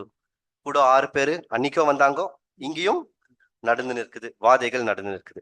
அப்ப ஏன் நம்ம மத்தியில வேற ஒரு விதமா சொல்லப்பட்டிருந்தது? அதாவது 6 புருஷர்கள் 6 வால்யூம் என்றும் மத்தியில இருக்கிறவர் நம்மளுடைய சகோதரனாகிய ரசல் பிரதர் என்றும் ஏன் சொல்லப்பட்டது அப்படின்னா, அது ஒண்ணும் இல்லைங்க, அது வாழையடியாக வந்த ஒரு கருத்து. அதுக்கு ஒரு நாள் ரசல் பிரதருடைய கன்வென்ஷன் நடத்தி நிற்கிறார். அப்ப போய் அவங்ககிட்ட நிறைய கேள்விங்க கேட்கிறாங்க. அவருடைய கேள்விகள் எல்லாமே எதுல பதிவாகுதுன்னு பாத்தீங்கன்னா, கேள்வி பதில், கொஸ்டின் ஆன்சர்ஸ் புக்ல பதிவு பண்ணி வச்சிருக்கிறார். அப்போ ஒரு கேள்விக்கு ஒரு பதில் கொடுத்திருக்கிறார். அந்த பதிலை நான் உங்களுக்கு படிக்கிறேன். இது எங்க இருக்குதுன்னு பாத்தீங்கன்னா, கொஸ்டின் நம்பர் 77, 77வது கேள்வி, 1910 சொன்னப்பட்ட பதில், 1910. என்ன சொல்றாரு பாருங்க. இவர் சொன்னதை எழுதி நம்மளுக்கு கொடுத்துருக்காங்க. So my advice is that you, நம்மளுக்கு ஒரு ஆலோசனை சொல்றாங்களா? என்ன அட்வைஸ்னா, நான் இங்கிலீஷ்ல படிச்சு தமிழ் அப்படியே சொல்றேன். So my advice is that you do not search the scriptures, நீங்க பைபிள்ல தேடாதீங்க. You do not search the scriptures to find anything about brother Russell. என்ன தெரியுங்களா சொன்னாரு? வேதத்தில் ரசில் பிரதரை குறித்து எங்கேயுமே தேடாதன்னு அவரே சொல்றார். அடுத்து, பட் தட் யூ, நீங்க எதை தேடணும்ன்றாரு? But that you search to find things about the glorious one whom we all revere அப்படின்றாரு. யாரை பத்தி மட்டும் வேதத்தில் தேடுங்கன்னு அவரே கொடுக்கிறாருன்னா, பிதாவாகிய தேவனை பத்தி மட்டும் தேடுங்க, என்னை குறித்து வேதத்துல எங்கேயுமே தேடாதீங்க சொல்லிட்டாரு. அடுத்து என்ன சொல்றாரு பாருங்க, let us not make that mistakeன்றார். என்ன சொல்றாருன்னா, இந்த தவறை யாருமே செய்யாதீங்கோ. I do not want any to make that mistake. யாருமே இந்த mistake பண்ணாதீங்கோ. through any inadvertency on my part. நான் சொல்றதை வச்சு இவர் தான் இந்த பைபிள்ல எழுதப்பட்டிருக்குன்னு சொல்லி என்னை குறித்து தேடாதீங்க. அது தேடுதுன்னா தெரியுங்களா சொல்றாரு? மிஸ்டேக்ன்றாரு. கேள்வி பதில் நம்பர் 77, 1910. தெளிவாச்சா? நான் சொன்னதுனால கோவமா? அவர் தெளிவா சொல்லிட்டார். நாம தெளிவடைய வேண்டும் என்று தேவன் விரும்புகிறார். அதனால அவருடைய சத்தியங்களை நம்மளுக்கு கொடுத்து நிற்கிறார். நம்ம கேட்டோம். அந்த கண்மலையின் மேல் மணலின் மேல் 2 பேர் வீடு கட்டுறாங்க இல்லைங்களா? மணல்ல வீடு கட்டுறவங்க யாருங்க? அதுக்கு கிறிஸ்து சொல்றார், ஒருவன் என் வார்த்தையை கேட்டு அதன்படி செய்யாதவன் மணலின் மேல் கட்டப்பட்டவன். அப்ப மணலை யார் கட்டுறாங்கன்னா, வார்த்தை கேட்டு செய்யாதுங்க, செய்யறவங்க தாங்க கண்மலையின் மேல் கட்டுறாங்க. அப்ப 2 குரூப் என்ன பண்றாங்க? அவருடைய வார்த்தையை கேட்டிருக்கிறாங்க. செய்கிறவர்கள் கண்மலை, செய்யாதவர்கள் மணல். நாம எது மேல கட்டலான்னு நாமளே முடிவெடுத்துக்கலாம். தேவன் தாமே நம் அனைவரையும் ஆசீர்வதிப்பாராக. நன்றி, வணக்கம்.